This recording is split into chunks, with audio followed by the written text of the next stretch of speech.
Hello everyone, welcome to Internet Learning. Hope you all are doing well. So today we are going to study chapter number 3 of class 7th geography, and the chapter's name is Our Changing Earth. So first of all, if you haven't watched the earlier chapters, then please click on the I button. There you will find the playlist. And if you are new to the channel, then please subscribe it and don't forget to press the bell icon so that you never miss an update.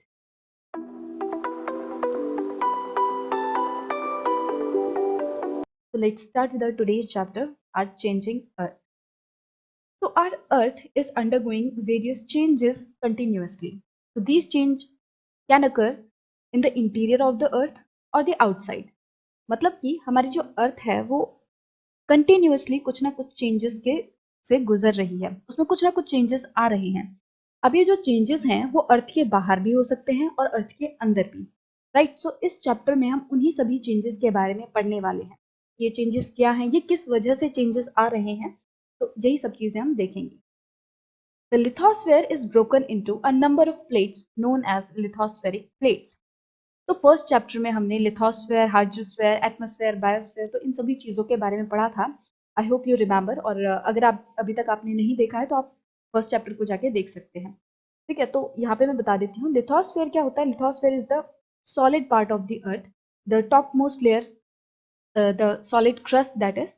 तो वो वाला जो part है अर्थ का, जो top most layer होता है, right, जो सॉलिड पार्ट होता है वो होता है लिथोस्फेयर, जो लैंड वाला एरिया है। अब ये जो हमारा लिथोस्फेयर है वो बहुत सारी प्लेट्स से मिलकर बना है, या यूं कहें हमारा जो लिथोस्फेयर है वो नंबर ऑफ प्लेट्स में टूटा हुआ है। It's broken into a number of plates, right.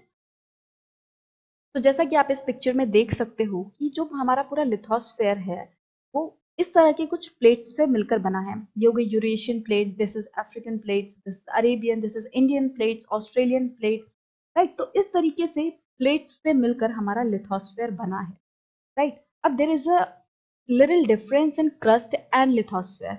Lithosphere is a wider term, और जो क्रस्ट है वो लिथोस्फेयर का ही पार्ट है, राइट। तो लिथोस्फेयर क्या होता है, तो जैसा कि हमने सेकेंड चैप्टर में अर्थ के लेयर्स के बारे में पढ़ा था, that our earth is made up of various layers.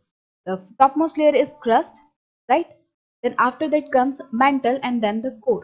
तो ये जो क्रस्ट वाला एरिया है, ये क्रस्ट और अपर मेंटल, मान लो ये वाला पूरा मेंटल था, ये वाला पूरा जो है ये मेंटल है, और इसके नीचे यहाँ पे है core, right. This is mental and this is the crust, right. तो क्रस्ट, मेंटल एंड कोर। तो मेंटल का ये जो अपर वाला पार्ट है और पूरा ये जो क्रस्ट है, ये पूरा मिलके क्या बनता है, लिथोस्फेयर, राइट। तो ये पूरा अपर मेंटल, मतलब ये पूरा मेंटल है, बट मेंटल का ऊपर वाला पार्ट ये वाला, और ये पूरा क्रस्ट, तो ये वाला पार्ट मिलके क्या बनाता है, lithosphere, right. So crust is the part of lithosphere. तो हमारा ये जो लिथोस्फेयर है वो इस तरह की प्लेट्स से मिलकर बना है, ठीक है। इस तरह की जो मैंने भी आपको दिखाया, यूरेशियन प्लेट, इंडियन प्लेट, तो इस तरह की जो प्लेट्स हैं उनसे मिलकर बना है, ठीक है। It is broken into a number of plates. बहुत सारी जो प्लेट्स हैं उनमें टूट गया है। ये एक प्लेन चीज नहीं है कि ये, ऐसा नहीं है कि ये किसी भाग में टूटा नहीं हुआ। It is broken into number of plates. I hope it is clear. अब ये जो प्लेट्स हैं ये हमेशा कुछ ना कुछ मूवमेंट में रहती हैं।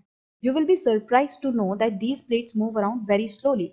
ये जो प्लेट्स हैं वो धीरे धीरे करके मूव कर रही हैं, वेरी स्लोली, बहुत ही धीरे धीरे मूव कर रही हैं, और इतनी धीरे कि हर साल लगभग कुछ मिलीमीटर ही ये मूव करती हैं, राइट। मतलब मूव तो कर रही हैं but the pace is very slow, and it is that slow that it is moving just few millimetres each year. अब आप पूछोगे कि ये जो प्लेट्स है वो मूव हो क्यों रही है, ऐसा क्या है जो इन प्लेट्स को मूव कर रहा है। इन प्लेट्स के पैर तो है नहीं, राइट। तो ये मूव क्यों कर रहे हैं, तो these plates are moving because of the movement of the molten magma inside the earth, right. Again हम अपने सेकंड चैप्टर में चलेंगे। हमने पढ़ा था first layer is core then mantle, first layer is crust, crust then mantle and then core, ठीक है। तो ये जो मेंटल है ये किससे मिलकर बना है, मेंटल के अंदर है क्या आखिरकार। मेंटल में क्या है, मैग्मा। अब मैग्मा क्या है, मैग्मा बहुत ही हॉट लिक्विड है, ठीक है। मतलब एक तरीके से आग का दरिया है। जो हम पढ़ते हैं ना वॉल्केनो से क्या निकलता है, लावा निकलता है, और लावा क्या होता है, मैग्मा होता है। तो वो जो आग का दरिया है वो कहाँ मिलेगा आपको, मेंटल में मिलेगा, ठीक है। ये लिक्विड होता है और सेमी सॉलिड होता है, टाइप सेमी लिक्विड होता है, तो बहुत ही एकदम हॉट सा लिक्विड होता है।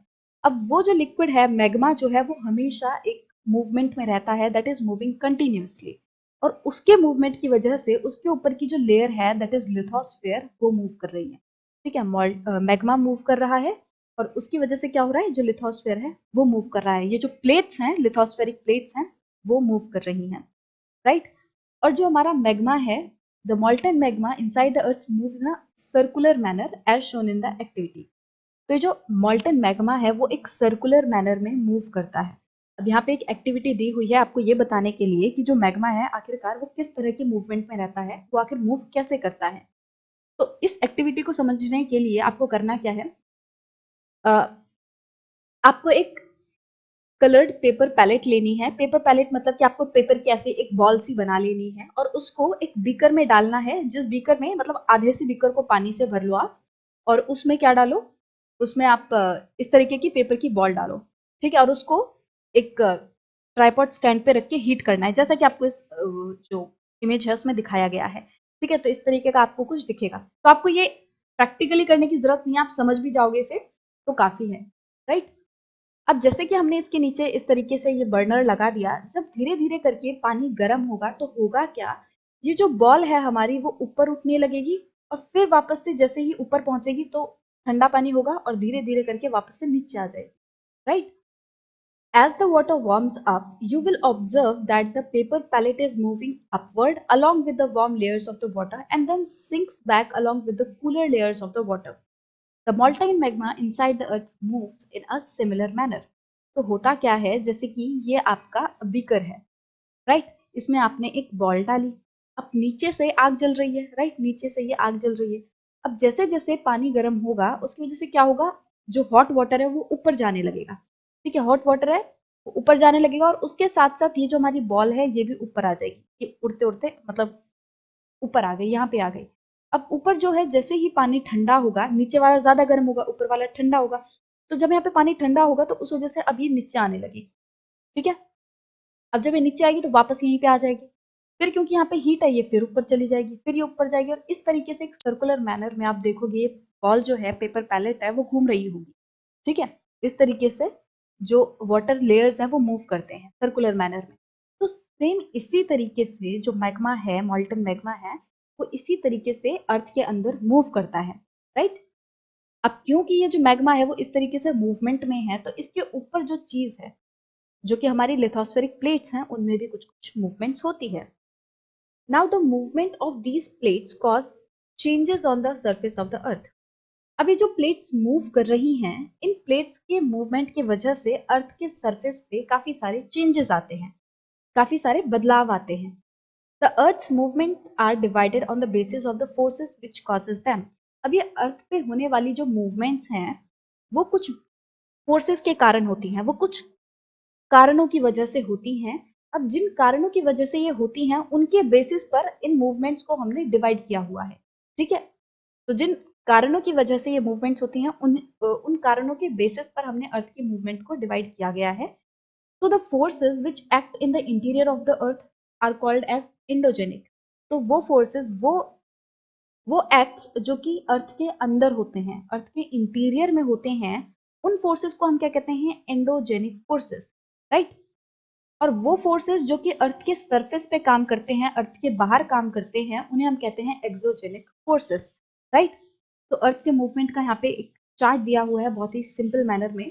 तो endogenic forces, exogenic forces.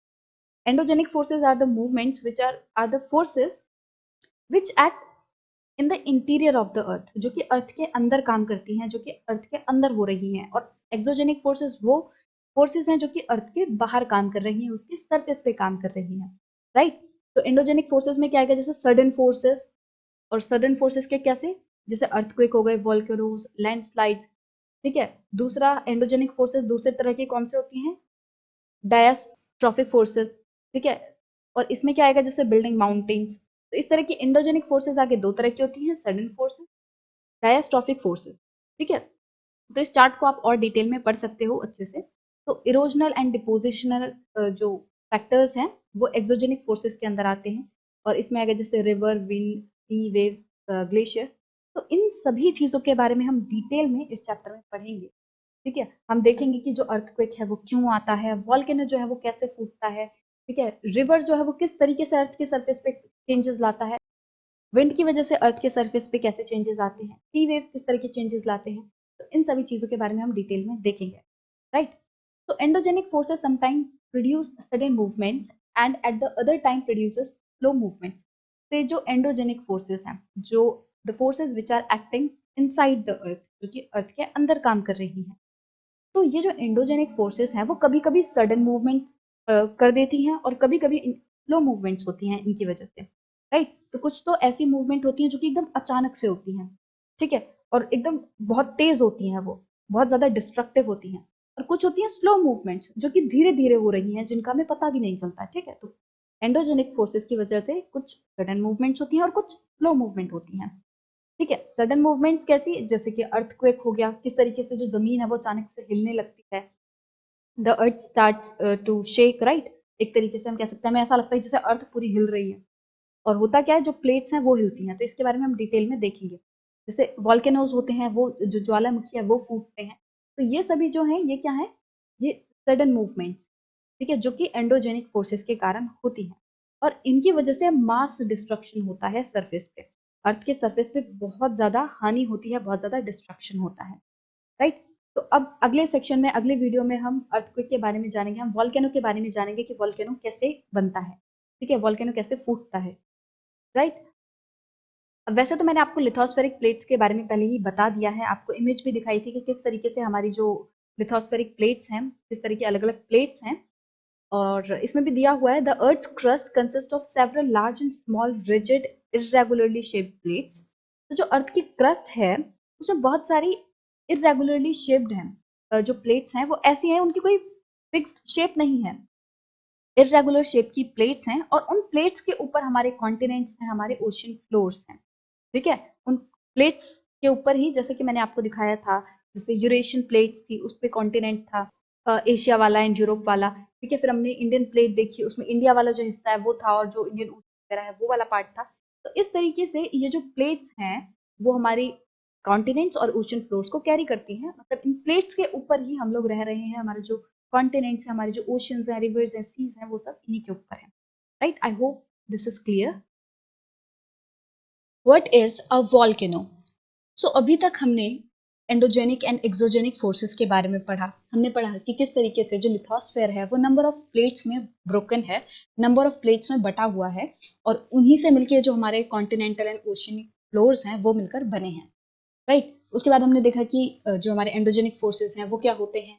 Endogenic forces वो फोर्सेस होते हैं जो कि अर्थ के इंटीरियर में काम करते हैं, और उसकी वजह से अर्थ के सरफेस पे, अर्थ के अंदर बहुत सारे चेंजेस आते हैं। और एक्सोजेनिक फोर्सेस वो फोर्सेस होते हैं जो कि अर्थ के सरफेस पे काम करते हैं, अर्थ के बाहर काम करते हैं, और उस वजह से अर्थ पर चेंजेस आते हैं, राइट। सो अब इस सेक्शन में हम देखेंगे कि वॉल्केनो क्या होता है और किस तरीके से एक वॉल्केनो इरप्ट होता है, राइट। सो वॉल्केनो एक एंडोजेनिक फोर्स है जिसकी वजह से होता है, मतलब कि अर्थ के इंटीरियर में ऐसी कुछ एक्टिविटीज होती हैं जिसकी वजह से वॉल्केनो इरप्ट होता है, इसीलिए एंडोजेनिक फोर्सेस की वजह से जो चेंजेस होते हैं उनमें वॉल्केनो आता है। तो वापस चलते हैं अपने सेकंड चैप्टर पर। तो सेकंड चैप्टर में हमने पढ़ा था कि किस तरीके से जो अर्थ है it is divided into some layers, right? So the first layer is called crust, then the second layer is mantle, and the third layer is core, right? So इस तरीके से कुछ मेन 3 लेयर्स में अपने अर्थ को बांटा हुआ है। तो अब ये जो क्रस्ट है इसी पर हम रहते हैं, राइट। अब क्रस्ट के जस्ट नीचे मैंने, जैसे कि आपको पिछले वीडियो में भी बताया था, उसमें क्या होता है, मेंटल है। अब मेंटल किस चीज से बना हुआ है, मेंटल में है क्या, mental is made up of magma. Mental में सिर्फ और सिर्फ क्या है, मैग्मा है। और मैग्मा क्या है, ये एक तरह से आग का दरिया है, इसमें बहुत ही हॉट फ्लूइड है जो कि एक तरीके से इसके अंदर भरा हुआ है और जो कंटिन्यूसली मूव करता है, और उन्हीं वजह से जो ऊपर की लिथोस्फेरिक प्लेट्स हैं वो मूव करती हैं, राइट। अब यहाँ पे जब ये मैग्मा है, कभी कभी क्या होता है, क्रस्ट के ऊपर कुछ दरारें आ जाती हैं, कुछ क्रैक्स आ जाते हैं। अब क्योंकि मेंटल का ये जो मैग्मा है, मेंटल में जो मैग्मा है वो कंटिन्यूसली मूव कर रहा है, राइट। तो उस वजह से कभी कभी क्या होता है, कुछ ऐसे कारण होते हैं जिसकी वजह से, कुछ ऐसे फोर्सेस होते हैं, प्रेशर होते हैं जिसकी वजह से ये जो मैग्मा है वो किसी क्रैक से बाहर आने लगता है, राइट। कि अर्थ की क्रस्ट पर यहाँ पे कोई क्रैक था, ठीक है, यहाँ पे एक दरार थी। अब क्या हुआ, धीरे धीरे करके ये जो मैग्मा है वो मेंटल से निकल के क्रस्ट के ऊपर यहाँ आने लग गया, राइट, इस तरीके से निकलने लग गया। तो क्या था कि ये क्रस्ट है, इसमें कुछ इस तरीके से क्रैक है और यहाँ पे है मैग्मा। अब मैग्मा यहाँ से निकल रहा है, जब निकलेगा तो हमने पढ़ा था मैग्मा जो है जब तक अर्थ के अंदर रहता है दैट इज मैग्मा, और जैसे ही वो सरफेस पे आता है दैट बिकम्स लावा, मतलब कि उसको हम लावा कहते हैं। उसमें चेंज कुछ नहीं आता, बस लोकेशन का फर्क है कि अंदर है मैग्मा और जैसे ही वो अर्थ के सरफेस पे आता है हम उसे लावा कहते हैं।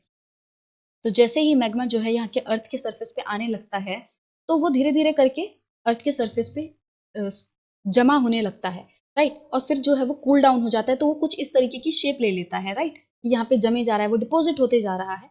तो इस तरह की जो है शेप ले ली, कुछ एक हिल की तरह की, एक उठा हुआ सरफेस इस तरीके से बन जाता है, राइट। अब जब ये एक बार वॉल्केनो फूटा, एक बार इस तरीके से जो मैग्मा है वो क्रस्ट से निकला और यहाँ पे डिपॉजिट हो गया। अब कुछ देर बाद फिर से ऐसा ही कुछ हुआ, फिर से ये मैग्मा है वो निकलेगा, फिर से यहाँ पे एक और लेयर से इस तरीके से करके जमा होने लगेगा, राइट। तो पहले जो है सिर्फ और सिर्फ मैग्मा निकला और यहाँ आके जमा हो गया, फिर से निकला, फिर इसने और लेयर्स बनाई और इस तरीके से बना, फिर से निकला इस ओपनिंग से और इस तरीके से जमा होने लग गया। तो इस तरीके का पूरा एक स्ट्रक्चर जो है वो लेयर वाइज बनता जाता है, जो जैसे जैसे वॉल्केनो फूटता है तो इस तरीके से पूरा एक स्ट्रक्चर बन जाता है, राइट। तो एक वेंट के थ्रू जो है ये मैग्मा निकलता है और इस तरीके से अर्थ के सरफेस पे आता है, राइट। ये जो आपको इस तरीके से रेड रेड पाइप टाइप दिख रहा है, तो ये क्या है, एक वेंट है, एक ओपनिंग है जिसके थ्रू मैग्मा बाहर आ रहा है, राइट। तो जैसा कि आप इस पिक्चर में देख सकते हो सब कुछ बहुत ही अच्छे से नेम किया हुआ है। तो ये हो गया मैग्मा चैम्बर, मैग्मा चैम्बर जहाँ पे पूरा मैग्मा जो है वो इकट्ठा हो रखा है, जहाँ से मैग्मा बाहर आएगा, राइट। और ये जो पूरा लेयर है दैट इज मेंटल, उसके ऊपर है क्रस्ट, राइट। और उसके बाद ये जो पूरा वॉल्केनो है वो इस तरीके से बन गया। ये है ओपनिंग, वेंट मतलब क्या होता है, opening, right. A volcano is a vent or opening in the earth's crust through which molten material erupts suddenly। एक ऐसी ओपनिंग होती है अर्थ के क्रस्ट में जिससे अचानक से जो मॉल्टन मैग्मा है वो निकलने लगता है और अर्थ के सरफेस पे आ जाता है, राइट। और ऊपर आप यहाँ पे देख रहे होंगे कि ये गैस एंड एशेस निकल रही हैं। जब वॉल्केनो फूटता है तो क्या निकलता है, एक तो लावा निकलता है, लावा के साथ साथ गैसेस, बहुत सारी डेंजरस गैसेस निकलती हैं, ऐश निकलती है, राख, धुआं, तो ये सब चीजें निकलती हैं, राइट। और उसके बाद यहाँ पे क्रेटर दिखाया हुआ है। तो क्रेटर क्या होता है, क्रेटर एक डिप्रेशन होता है इस तरीके से, जैसे कहीं पे एक डिप्रेशन वाला जो चीज है वो बन जाती है, राइट। इस तरीके से यहाँ पे क्या होता है कि जब लावा जो है वो निकल रहा है, मैग्मा जो है वो इरप्ट हो रहा है बाहर, तो जब एक तरीके से पूरा लावा जो है वो बाहर निकल चुका होता है, वॉल्केनो फूट चुका होता है, तो बाद में क्या होता है, धीरे धीरे जो लावा है वो यहाँ पे जमा होने लगता है। इसके बाहर निकल चुका है बट एकदम एंड में जब वो सब कुछ बाहर निकल चुका होता है तो धीरे धीरे करके क्या होता है, यहाँ पे ये जमा होने लगता है, ठीक है। जब सब कुछ कूल डाउन हो जाता है तो ये यहाँ पे एक इस तरीके की शेप बना लेता है, क्रेटर बना लेता है, राइट, एक इस तरीके का डिप्रेशन टाइप बना लेता है। और जब ये जो वॉल्केनो है वो एक्टिव नहीं होते, एक तरीके से ये जो वॉल्केनो है वो इरप्ट होना बंद हो जाते हैं, तब कभी कभी क्या होता है कि इन क्रेटर्स पे जो पानी है बारिश का वो जमा होने लगता है और फिर क्या बनता है, क्रेटर लेक बनता है, राइट। तो एक तरीके का लेक होता है क्रेटर लेक, जो कि इस तरीके से वॉल्केनो, जो क्रेटर बनता है वॉल्केनो के ऊपर उस पर बनता है।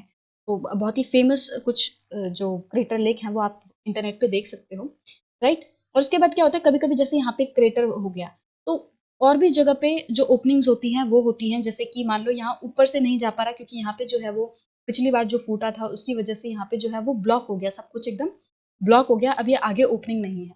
तो इसके बाद जो साइड में कुछ ओपनिंग्स वगैरह होती हैं उसके थ्रू भी जो लावा है वो बाहर निकलता है, राइट। तो वो तो लावा है, उसको तो निकलना ही निकलना है, तो वो कहीं ना कहीं से अपनी जगह बना लेगा, ढूंढ लेगा, तो कोई और जो क्रैक्स वगैरह होंगे उनके थ्रू जो लावा है वो बाहर आ जाएगा। तो इस तरीके से एक वॉल्केनो जो है वो फूटता है, ये एक इंडोजेनिक फोर्स की वजह से होता है, endogenic force that is acting from interior of the earth, जो कि अर्थ के अंदर से काम कर रही है। जैसे कि हमने देखा कि जो मैग्मा है वो अर्थ के अंदर से बाहर आता है, राइट, अंदर से निकलकर अर्थ के सरफेस पे आता है और इस तरीके से जो वॉल्केनो है वो बनता है।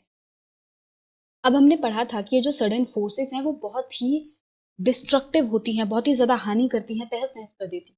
तो जैसा कि आपने न्यूज़ में भी देखा होगा कि कहीं पे आता है कि जो वोल्केनो है, यहाँ पे वोल्केनो फूट रहा है और यहाँ के आस-पास के लोगों को यहाँ से दूर ले जाया जा चुका है, लोगों को हटा दिया गया है। तो क्या होता है कि जब वोल्केनो फूटेगा, ये तो आग का दरिया है, ठीक है, ये तो सिर्फ और सिर्फ फायर है और कुछ नहीं है। तो आसपास जो भी जंगल वगैरह होंगे, मान लो यहाँ पे जंगल थे, पेड़ पौधे थे, यहाँ पे जानवर रहते थे, तो जब ये पूरा जो लावा है वो वॉल्केनो फूटेगा और लावा इस तरीके से बह के नीचे जाएगा, तो वो पूरे जंगलों को, जो वहाँ पे लोग रह रहे हैं, जो वहाँ पे सेटलमेंट्स हैं, लोग वगैरह जो रह रहे हैं, उन सबको तहस नहस करता हुआ जाएगा। ठीक है, तो इस तरीके से बहुत ज़्यादा डिस्ट्रक्शन होती है, बहुत सारी जो वाइल्ड लाइफ है, बहुत सारी जो वेजिटेशन है, फॉरेस्ट वगैरह हैं, उनको हानि पहुंचती है, और जो लोग हैं उनको भी अपने घर छोड़कर दूर जाना पड़ता है। तो इस तरीके से बहुत ज़्यादा डिस्ट्रक्शन ये कॉज करता है। So I hope now it is clear what is volcano, how it is erupted. So in the next video we will talk about the earthquake, that is another sudden force. So in the next video we will talk about the earthquake, right? What is earthquake? So in the last video we discussed about volcano. What is volcano, how it erupts.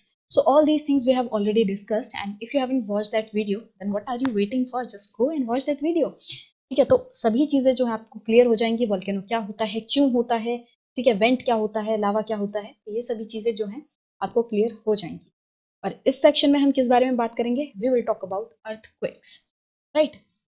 सो जैसा कि हम इस पूरे chapter में discuss कर ही रहे हैं lithospheric plates के बारे में।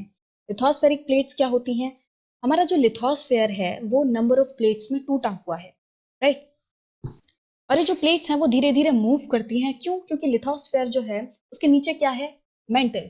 मेंटल में क्या है? मैग्मा। और मैग्मा जो है वो दैट इज मूविंग कंटिन्यूअसली, और उस मूवमेंट की वजह से, मैग्मा की मूवमेंट की वजह से जो लिथोस्फेयर है, लिथोस्फेरिक प्लेट्स हैं वो भी मूव करती हैं, right. When the lithospheric plates move, the surface of the earth vibrates. अब जब भी लिथोस्फेरिक प्लेट्स मूव करती हैं तो अर्थ जो है, अर्थ का सरफेस वो वाइब्रेट करता है। अब आप कहेंगे कि लिथोस्फेरिक जो प्लेट्स है वो तो अभी भी मूव कर रही होंगी, बट मुझे पता क्यों नहीं चल रहा, मेरे को ऐसा कुछ महसूस क्यों नहीं हो रहा, why am not feeling that vibration? तो ऐसा इसलिए क्योंकि आपको याद होगा, हमने ये भी पढ़ा था कि जो लिथोस्फेरिक प्लेट्स हैं वो बहुत स्लोली मूव करती हैं। इतना स्लोली कि पूरे साल में कुछ मिलीमीटर ही वो मूव कर पाती। तो अगर इतनी स्लो कोई चीज मूव करेगी तो उसकी जो वाइब्रेशंस है वो तो हमें महसूस नहीं होंगी, राइट। तो इस वजह से जो कंटिन्यूअसली जो मूवमेंट है उसकी वाइब्रेशंस हमें नहीं महसूस होती, right. Now the vibrations can travel all round the earth. ये जो वाइब्रेशंस हैं वो अर्थ में चारों तरफ फैल सकती हैं, ठीक है। जैसे कि ये अर्थ है और यहाँ पे कोई वाइब्रेशन हुई तो ये वाइब्रेशन जो है वो चारों तरफ इस तरीके से फैलेगी, चारों तरफ फैलेगी, ठीक है। These vibrations are called earthquakes. अब ये जो वाइब्रेशन है इन्हीं को हम क्या कहते हैं? अर्थक्वेक, ठीक है। ये जो वाइब्रेशन होती हैं जिस वजह से अर्थ का सरफेस वाइब्रेट करता है, मूव करता है, थोड़ा मतलब लिथोस्फेरिक प्लेट की मूवमेंट होती है और उस वजह से अर्थ का जो सरफेस है दैट स्टार्ट्स टू वाइब्रेट। अब इन वाइब्रेशंस को ही हम क्या कहते हैं? Earthquake, right. अब अर्थ क्रस्ट का वो वाला हिस्सा, वो वाला पॉइंट जहां से ये मूवमेंट स्टार्ट होती है, the place in the crust where the movement starts is called the focus. तो जैसे कि आप इस डायग्राम में देख सकते हो, ये एक तरीके से अर्थ के क्रस्ट का एक पीस दिखाया हुआ है, राइट। तो ये वाला जो है ये अर्थ का सरफेस है जो येलो येलो है, और उसके नीचे वाला पार्ट जो ब्राउनिश है वो अर्थ के क्रस्ट वाला पार्ट है, अंदर का पार्ट है, ठीक है। अब अर्थ के क्रस्ट में जब मान लो यहाँ से जो है मूवमेंट स्टार्ट हुई, तो ये वाला जो पार्ट है, ये वाला जो पॉइंट है, ये क्या होगा? फोकस। इसे हम कहेंगे focus. This is where the earthquake occurs. ये है मेन पॉइंट जहां से अर्थक्वेक स्टार्ट हुआ। It is the origin of seismic energy. यही जो पॉइंट है यही ओरिजिन है सेस्मिक एनर्जी की, यहीं से सेस्मिक एनर्जी है जो निकलती है। Now the place on the surface above the focus is called epicentre. अब इसके हम जस्ट ऊपर अगर चले जाएंगे तो जो पॉइंट मिलेगा अर्थ के सरफेस पे उसे हम कहेंगे एपिसेंटर। तो जैसा कि आप अगर न्यूज वगैरह देखते हो तो आपने सुना होगा कि अगर कहीं पे भूकंप आ रहा है तो वो बताते हैं कि इस भूकंप का जो एपिसेंटर है वो ये जगह है, वो बताते हैं कि एपिसेंटर ये है। Now I hope it is clear what is epicentre, और अब आप रिलेट भी कर पाओगे अगर आप न्यूज में देखोगे कि एपिसेंटर क्या है, राइट। तो जो क्रस्ट के अंदर होता है दैट इज फोकस, और जो अर्थ के सरफेस पे होता है वही सेम पॉइंट, उसी की जगह जो है, अगर हम इसको सीधा जो है चले जाएं एकदम सरफेस पे, तो वो वाला पॉइंट क्या होगा? Epicentre, right. Vibrations travels outward from the epicentre as wave. तो जैसा कि आप इस डायग्राम में देख सकते हो, ये जो वाइब्रेशंस हैं वो बाहर की तरफ मूव करती हैं एपिसेंटर से, राइट। जैसे कि दिस इज आर एपिसेंटर, अब यहाँ से बाहर की तरफ ये जो है वेव्स मूव करेंगी, ठीक है। तो यहाँ पे जो है वो मूवमेंट हुई, यहाँ पे वाइब्रेशन हुई और फिर धीरे धीरे करके इस तरीके से बाहर की तरफ वाइब्रेशंस जो है वो फैलने लगी। ठीक है, जैसे कि आपने अगर देखा होगा कि अगर आप पानी में एक पत्थर एकदम ऐसे ड्रॉप करो तो धीरे करके क्या होता है कि जो कॉन्सेंट्रिक सर्कल्स बनने लगते हैं और वो मतलब बाहर की तरफ जाने लगते हैं।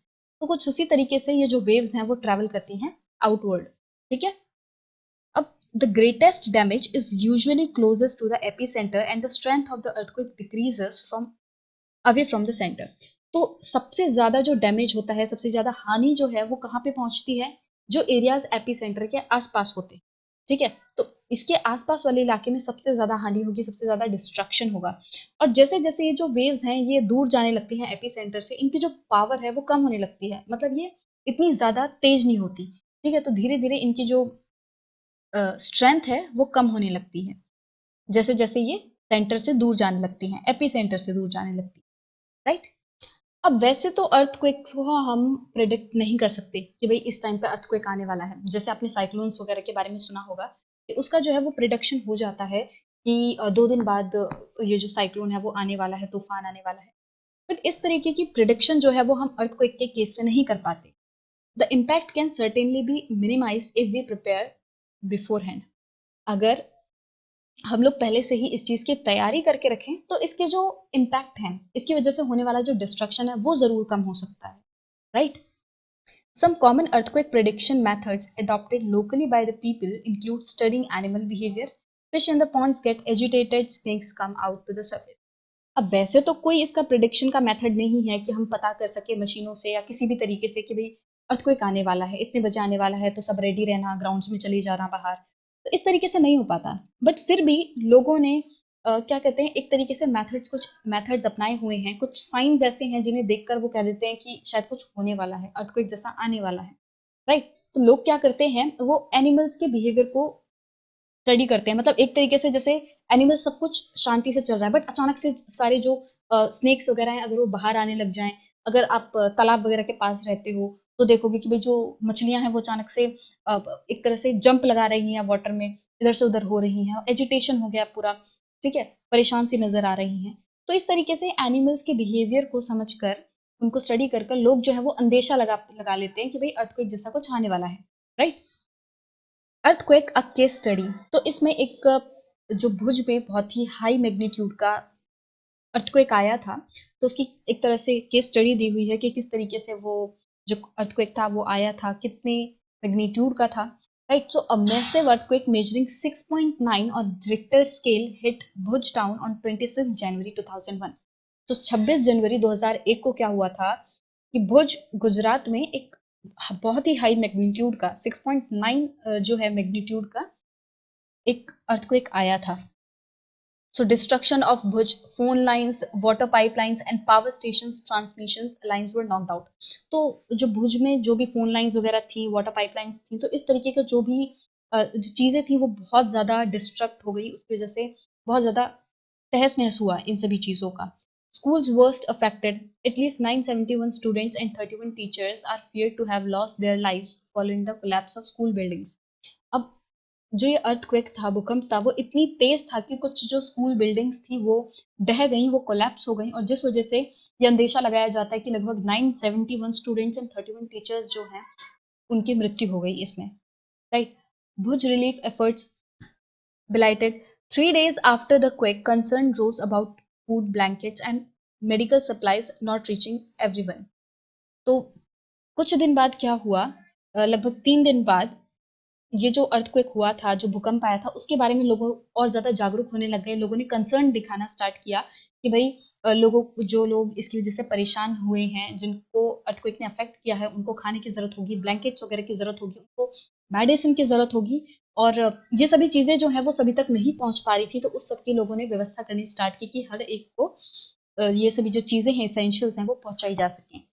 सो fire in the city, hundreds of fire started as charcoal cookers overturn. तो इस तरीके से बहुत ज्यादा डिस्ट्रक्शन हुआ, अब बहुत सारी जगह आग लग गई। और जहाँ पे ये अर्थक्वेक आया था भुज में, तो वहाँ पे जो प्रेसिडेंट थे उन्होंने स्टेट ऑफ इमरजेंसी डिक्लेयर कर दिया। तो इसको और आप अच्छे से पढ़ सकते हो। तो इस तरीके से इसमें पूरी केस स्टडी दी हुई है कि अगर बहुत ज्यादा हाई मैग्नीट्यूड का अगर अर्थक्वेक आ सकता है तो वो कितने हाई लेवल की डिस्ट्रक्शन जो है वो कॉज कर सकता है। राइट। तो इससे हर जो तबका है वहां का, उन सबको जो है कुछ ना कुछ सफर करना पड़ता है। तो जैसे कि ये फोटो दिखाई हुई है, destruction caused by an earthquake इन गुजरात। तो गुजरात में जो अर्थक्वेक आया था उसके वजह से क्या डिस्ट्रक्शन हुआ, तो उसका आप पिक्चर्स में देख सकते हो। राइट। तो हमने यहाँ पे एक रिक्टर स्केल की बात की। तो हो सकता है आप लोगों में से कुछ को पता हो रिक्टर स्केल क्या होता है, भूकंप को कैसे नापा जाता है। तो इसके बारे में हम थोड़ा सा और जान लेते हैं। An earthquake is measured with a machine called a seismograph. तो जो अर्थक्वेक है, जो भूकंप है, उसको एक मशीन से नापा जाता है जिसे हम कहते हैं seismograph. The magnitude of the earthquake is measured on the Richter scale.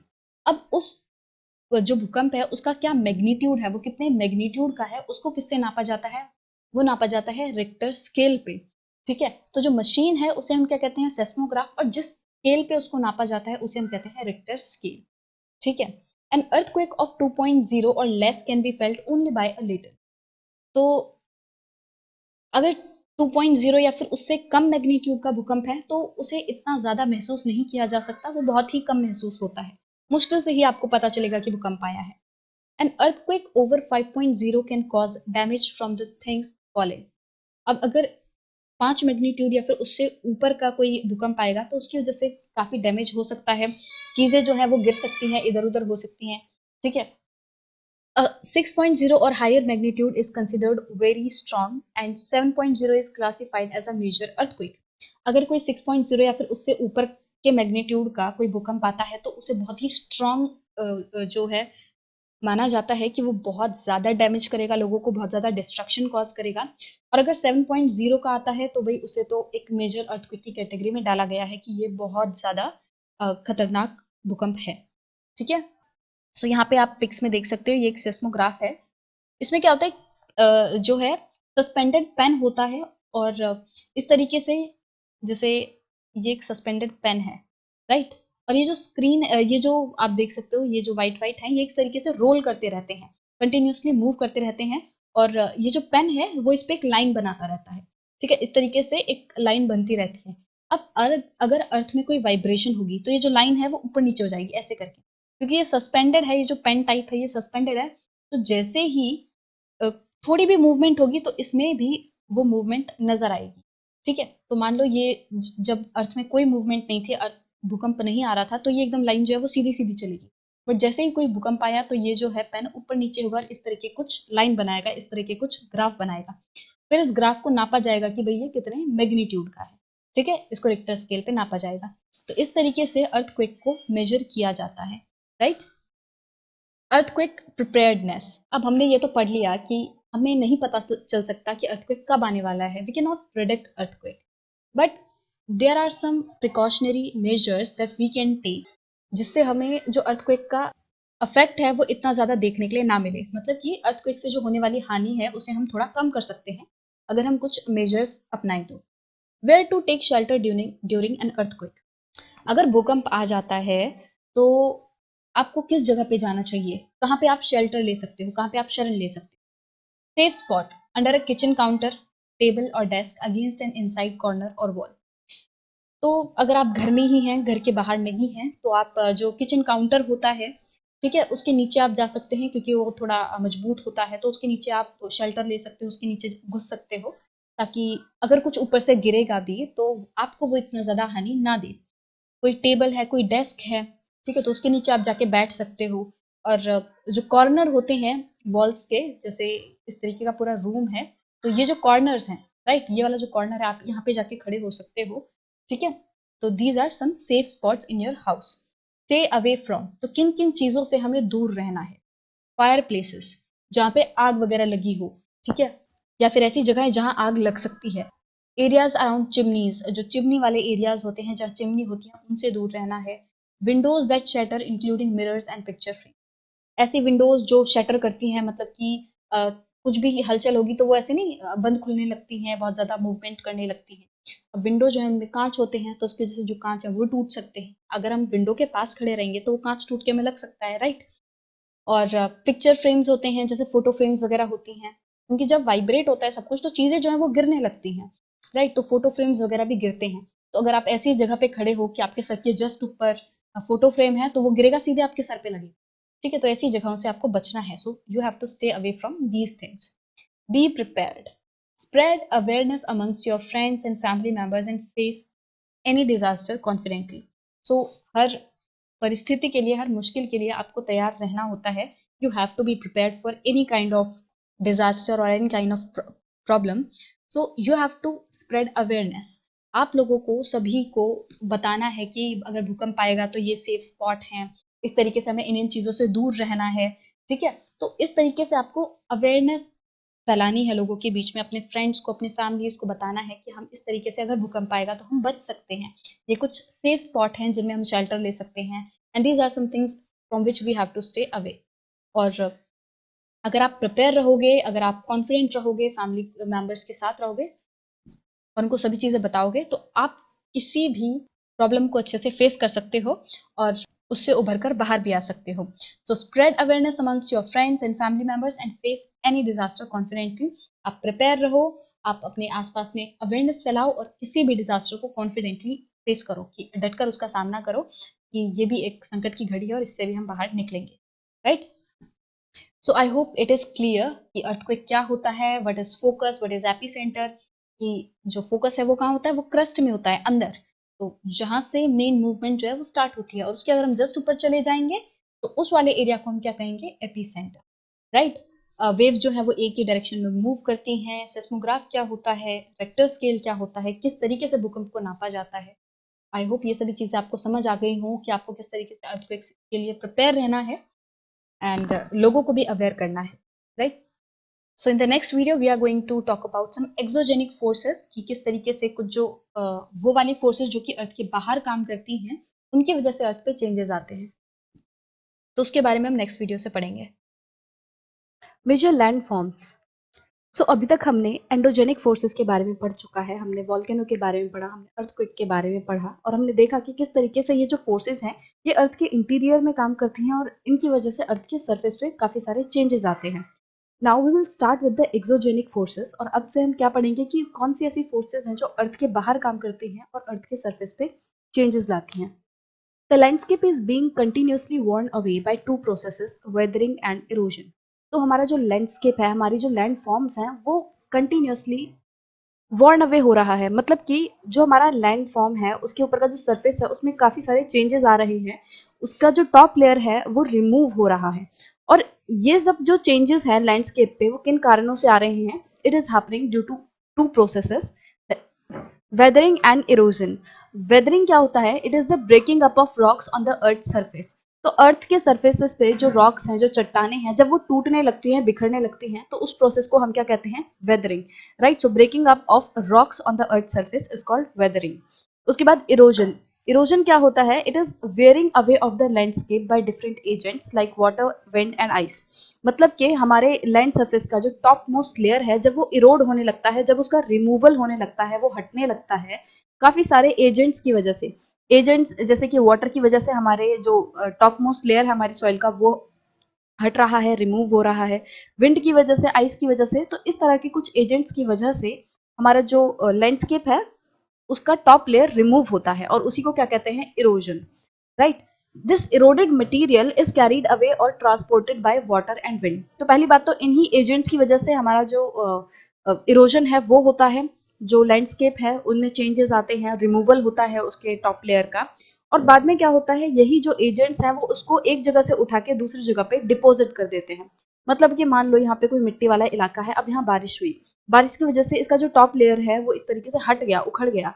अब बाद में क्या हुआ, पानी बहते बहते इसको यहाँ से यहाँ पे लाके डिपॉजिट कर देगा, पानी के साथ बह के ये यहाँ पे डिपॉजिट हो गए, तो यहाँ से यहाँ पे आ गए. This process of erosion and deposition create different landforms on the earth surface. तो ये जो प्रोसेस है इरोजन का, कि यहाँ से इरोड हुआ और यहाँ जाके डिपॉजिट हो गया, तो ये जो प्रोसेस है, इस प्रोसेस की वजह से काफ़ी सारे लैंडफॉर्म्स बनते हैं हमारे अर्थ के सरफेसेस पे. लैंडफॉर्म्स जैसे कि plains, hills, mountains, plateaus, deltas, तो ये सब जो है अलग अलग तरह के लैंडफॉर्म्स हैं. Work of a river. तो इस सेक्शन में हम देखेंगे कि किस तरीके से जो रिवर है वो अर्थ के सरफेस पे चेंजेस लाता है और अलग अलग तरह के लैंडफॉर्म्स बनाता है. So the running water in the river erodes the landscape.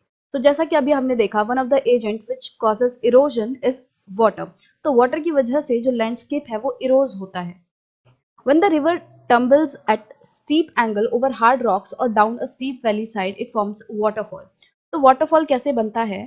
तो मान लो ये रॉक्स हैं और इसमें अलग अलग तरह की रॉक्स हैं। ऊपर यहाँ पे हार्ड रॉक है और फिर नीचे यहाँ पे सॉफ्ट रॉक है और उसके आगे, इसके आगे से यहाँ पे भी सॉफ्ट रॉक स्टार्ट हो रही है। ठीक है, अब पानी यहाँ से बह रहा है तो बहते बहते हार्ड रॉक पे तो कोई फर्क नहीं पड़ेगा, हार्ड रॉक को तो पानी इतने आसानी से इरोड नहीं करेगा, बट जब सॉफ्ट रॉक आएगी तो उसे इरोड कर देगा पानी, यहाँ से इसको हटाता जाएगा। ठीक है, इसे तोड़ता जाएगा और तोड़ते तोड़ते क्या हो जाएगा, पहले जो है ये इस तरीके का कुछ बनेगा, पानी फिर यहाँ से बहेगा, फिर इसे और तोड़ देगा, फिर ये और नीचे चला जाएगा। तो इस तरीके से धीरे धीरे करके जो सॉफ्ट रॉक है वो टूटती जाएगी और इस तरीके से वाटरफॉल बन जाएगा। ठीक है, पानी जो है वो ऊपर से नीचे इस तरीके से गिरने लगेगा। तो इस तरीके से वाटरफॉल बनती है, पानी का झरना जो है वो इस तरीके से बनता है। तो यहाँ पे डू यू नो वाले सेक्शन में कुछ इंटरेस्टिंग फैक्ट्स हैं। तो पूरे वर्ल्ड में हजारों छोटी छोटी वाटरफॉल्स हैं और इनमें से जो सबसे हाईएस्ट वाटरफॉल है वो है Angel Falls of Venezuela in the South America.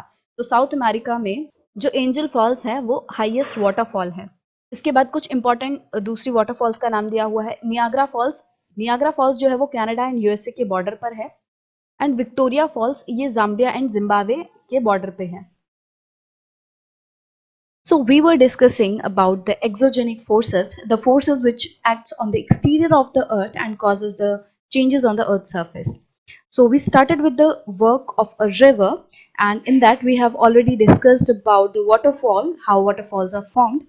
And now in this video we are going to talk about meanders and oxbow lakes, which are very important topic, and sometimes these can be confusing for some students, but I will try my best to explain these in very simple manner.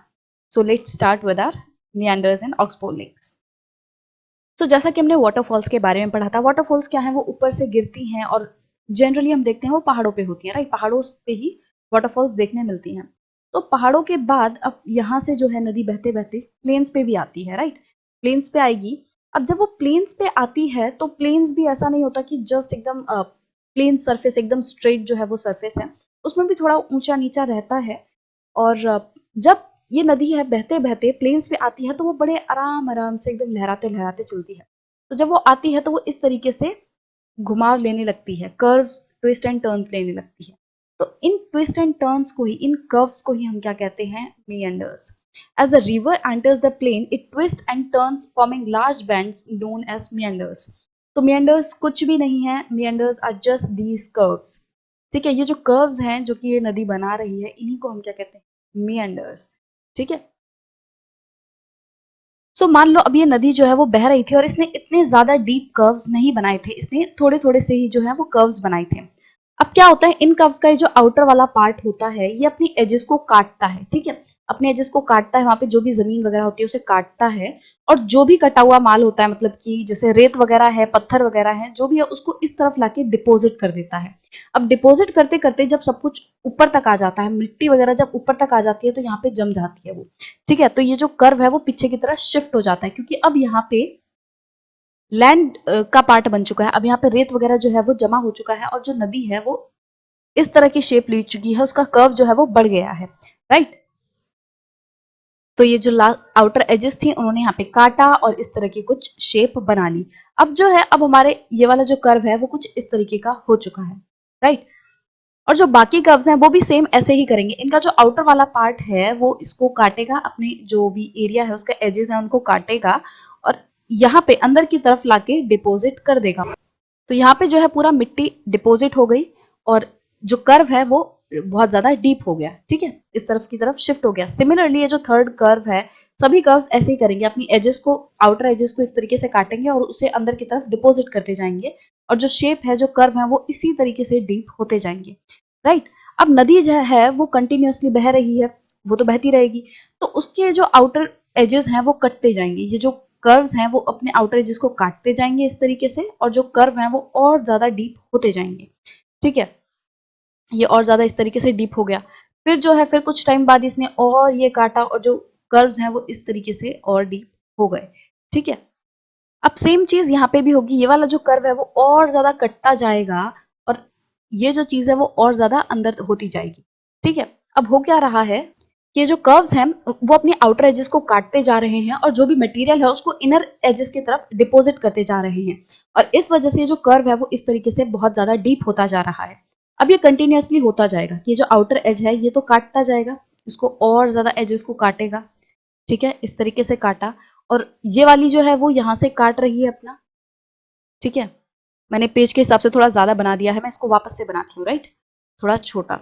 तो ये जो है इस तरीके से हमारे जो है वो कर्व्स बहुत ज्यादा डीप हो चुके थे, राइट, जो कर्व्स हैं वो कटते कटते एकदम डीप हो गए थे। अब क्या होगा कि यहाँ से यहाँ का जो आउटर कर्व है वो काट रहा है, वो यहाँ से काट रहा है, यहाँ का जो आउटर कर्व है वो यहाँ से काट रहा है, ठीक है, और यहाँ का जो आउटर कर्व है वो यहाँ से काट रहा है, राइट। अब जो इनर कर्व है वो और अंदर की तरफ आ जाएंगे, ये जो है वो इस तरीके से हो जाएगा, ये वाला कर्व जो है वो और अंदर की तरफ चला जाएगा, और सिमिलरली ये वाला जो कर्व है वो और अंदर की तरफ चला गया।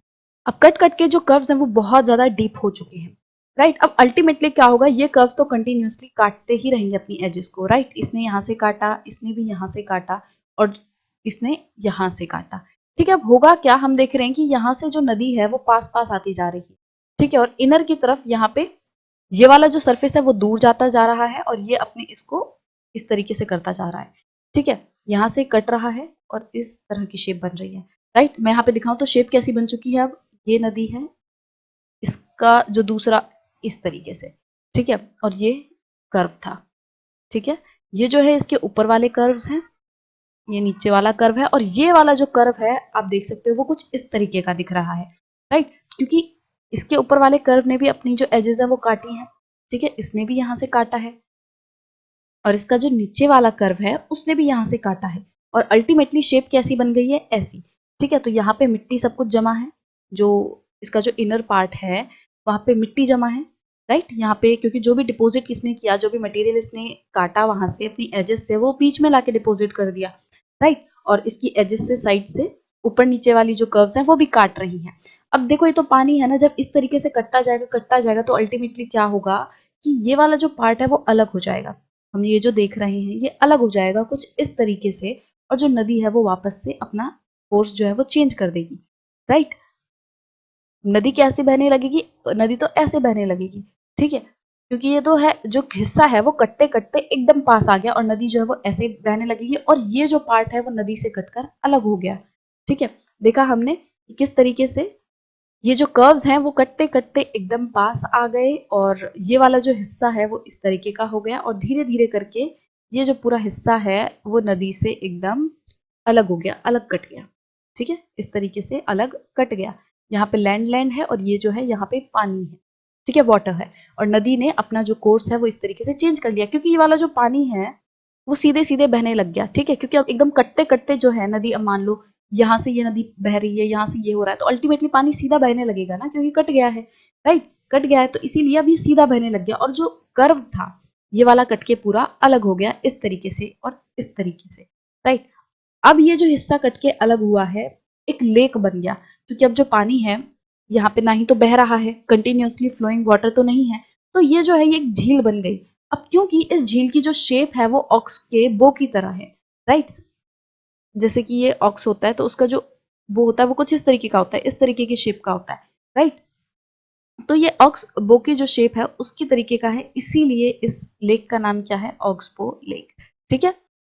Now due to continuous erosion and deposition along the sides of the meander, जैसे कि मैंने आपको बताया कि जो कर्व्स हैं वो कंटिन्यूअसली इधर से काटते रहते हैं, और इसको काट के कहाँ डिपॉजिट करते हैं, अंदर की तरफ डिपॉजिट करते रहते हैं। तो ये जो प्रोसेस है कंटिन्यूअस इरोजन एंड डिपोजिशन का along the sides of the meander, the ends of the meander loop come closer, जैसा कि मैंने आपको बताया था, यहाँ पे जो एंड्स हैं वो एकदम पास आ जाते हैं, एकदम पास आ जाते हैं इस तरीके से, और अल्टीमेटली कट हो जाते हैं, ठीक है। The ends of the meander come closer and closer. In the due course of time, the meander loop cuts off from the river and forms a cut-off lake.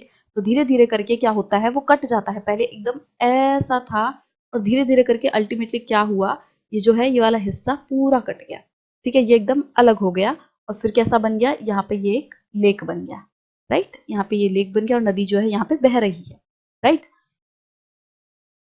So it forms a cut off lake also called an oxbow lake, और इसको हम oxbow lake भी कहते हैं, right. तो अब उम्मीद करती हूँ आपको मियांडर्स और ऑक्सबो लेक जो है वो अच्छे से समझ आ गया हो। सो नेक्स्ट वीडियो में हम फ्लड प्लेन्स वगैरह के बारे में पढ़ेंगे और देखेंगे कि किस तरीके से नदी जो है वो फ्लड प्लेन्स बनाती है। So we were discussing the works of a river, and we have already discussed about the waterfall, how waterfall is formed, what are meanders, how oxbow lakes are formed. So we have discussed all these things, and now in this section we are going to see another work of river, and that is a flood plain, right? We will see how flood plains are formed.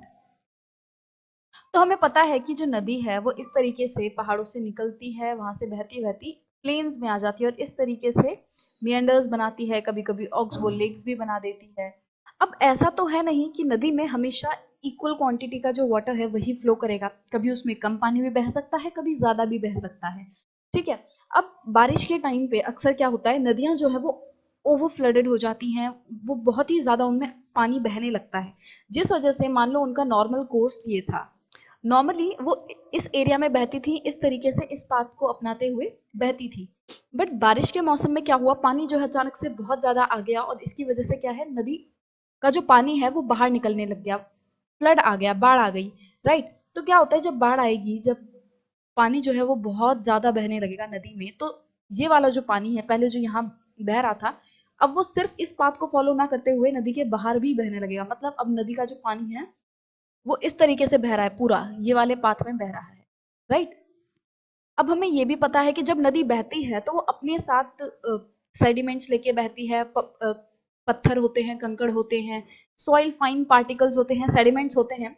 तो इन सभी चीजों के साथ नदी जो है वो बहती चलती है, वो पत्थरों को काटती है, रेत बनाती है, तो उन सभी चीजों को लेकर अपने साथ बहती रहती है।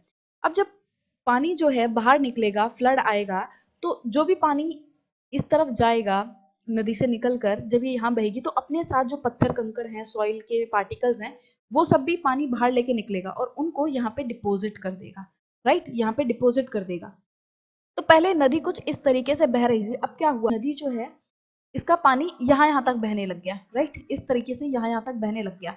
अब जब ये पानी यहाँ पे बहेगा, जब ये आएगा तो अपने साथ जो पत्थर कंकड़ वगैरह हैं वो भी लेकर आएगा और उनको इन एरियाज में, इन फ्लड्स, इन प्लेन्स में डिपॉजिट करता जाएगा। ये जो जमीन है, जो लैंड है, इन पर उन पत्थरों को डिपॉजिट कर देगा। तो यहाँ पे जो रिवर था, उसने अपना रिवर बेड जो है उसे बड़ा किया और पानी जो है वो बाहर वाले इलाके तक अपने, जो उसका पाथ था, जो उसका कोर्स था, उसके बाहर आके वो बहने लग गया। राइट। और इस तरीके से जब वो बहेगा तो जो फाइन पार्टिकल्स हैं, सेडिमेंट्स हैं, सॉइल के बहुत छोटे छोटे पार्टिकल्स हैं, फर्टाइल पार्टिकल्स हैं, उनको यहाँ पे इस तरीके से डिपॉजिट कर देगा। ठीक है। और इस तरीके से फाइन पार्टिकल्स का एक लेयर यहाँ पे जम जाएगा और इस तरीके से जो प्लेन्स हैं वो बनते हैं। राइट, फ्लड प्लेन्स बनते हैं। एज इट फ्लड्स, जब भी बाढ़ आती है, it deposits layers of fine soil and other material called sediments along it's banks. तो जो नदी है वो फाइन सॉइल पार्टिकल्स होते हैं और जो दूसरे मटेरियल्स होते हैं, सेडिमेंट्स वगैरह होते हैं, कंकड़ पत्थर होते हैं, उनको इन एरियाज में डिपॉजिट कर देती है और इसी तरीके से जो है वो फ्लड प्लेन्स फॉर्म होते हैं, बनते हैं। कैसे फॉर्म होते हैं कि यहाँ पे एक मिट्टी का लेयर जो है वो जमता जा रहा है। हर बार जब भी बारिश हो रही है, नदी में पानी जो है बहुत ज्यादा हो जाता है और इस वजह से नदी जो है अपना बेड बड़ा करके बहती है, जो नदी के बाहर भी पानी आके बहने लगता है और जब पानी बाहर आता है तो अपने साथ वो कंकड़ पत्थर को यहाँ जमा कर देता है। इस वजह से यहाँ एक लेयर बन जाता है और हर बार अगर ऐसा होता है तो यहाँ लेयर पे लेयर बनते जाएंगे इन फाइन पार्टिकल्स के और सेडिमेंट्स के, तो इस तरीके से प्लेन बन जाते हैं यहाँ पे। ठीक है। अब ऐसा तो है नहीं कि जब नदी बहेगी तो जो भी उसमें मटेरियल होते हैं वो सिर्फ और सिर्फ छोटे छोटे छोटे फाइन पार्टिकल्स होते हैं। जैसा कि मैंने आपको बताया, हर तरीके का मटेरियल होता है, बड़े बड़े पत्थर भी आपको देखने मिलेंगे, छोटे छोटे कंकड़ भी देखने मिलेंगे, एकदम फाइन पार्टिकल्स, सॉइल पार्टिकल्स जो है वो भी देखने मिलेंगे। राइट। तो अब होता क्या है कि जो भारी भारी पत्थर होते हैं, जो बड़े मटेरियल्स होते हैं, वो तो सिर्फ नदी के यहाँ पे जमा हो जाते हैं। ठीक है, यहाँ पे इस तरीके से जमा हो जाते हैं क्योंकि वो पानी के साथ आगे तक नहीं बह पाते, क्योंकि वो बड़े हैं तो इसलिए पानी के साथ वो ज्यादा दूर तक नहीं बह पाते, यहाँ तक नहीं आ पाते। जो ज्यादा आगे तक सिर्फ छोटे छोटे जो स्मॉल पार्टिकल्स होते हैं वही बह पाते हैं और जो बड़े पार्टिकल्स हैं, जो पत्थर वगैरह हैं, जो बड़ी मटेरियल है, वो सिर्फ नदी के बैंक्स के यहाँ पे आके जमा हो जाता है। ठीक है। और इस वजह से ये जो नदी के किनारे हैं, बैंक्स हैं रिवर के, ये थोड़े से उठ जाते हैं, है ना। जैसे कि यहाँ पे मटेरियल आके जमा हो गया, डिपॉजिट हो गया बड़े वाला, जो लार्ज मटेरियल था, पत्थर वगैरह थे, तो उस वजह से क्या हुआ, ये जो बैंक्स हैं वो थोड़े रेज्ड दिख रहे हैं, उठे हुए दिख रहे हैं और इन्हीं रेज्ड बैंक्स को हम क्या कहते हैं? Levees. The raised banks are called levees, right.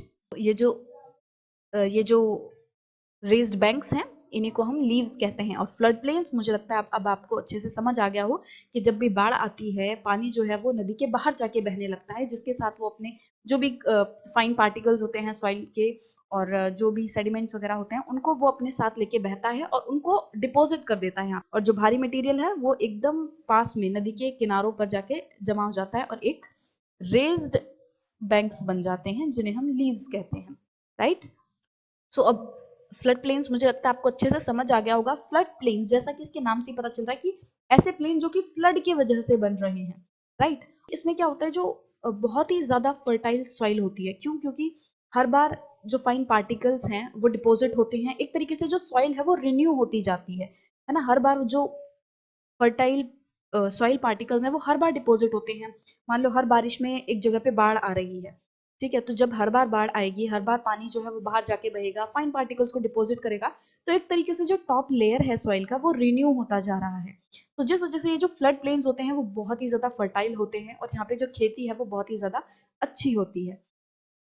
और आप देखोगे कि ज्यादातर जो पॉपुलेशन है वो फ्लड प्लेन या फिर प्लेन्स वाले इलाके में ही देखने मिलती है, क्योंकि यहाँ पे घर बनाना बहुत आसान होता है, यहाँ पे फसल उगाना, खेती बाड़ी करना बहुत आसान होता है। तो सबसे ज्यादा जो कन्वीनियंट प्लेस है हमारे रहने के लिए वो प्लेन्स हैं, राइट। तो ज्यादा से ज्यादा पॉपुलेशन जो है वो हमें प्लेन्स वाले एरिया में ही देखने मिलेगी।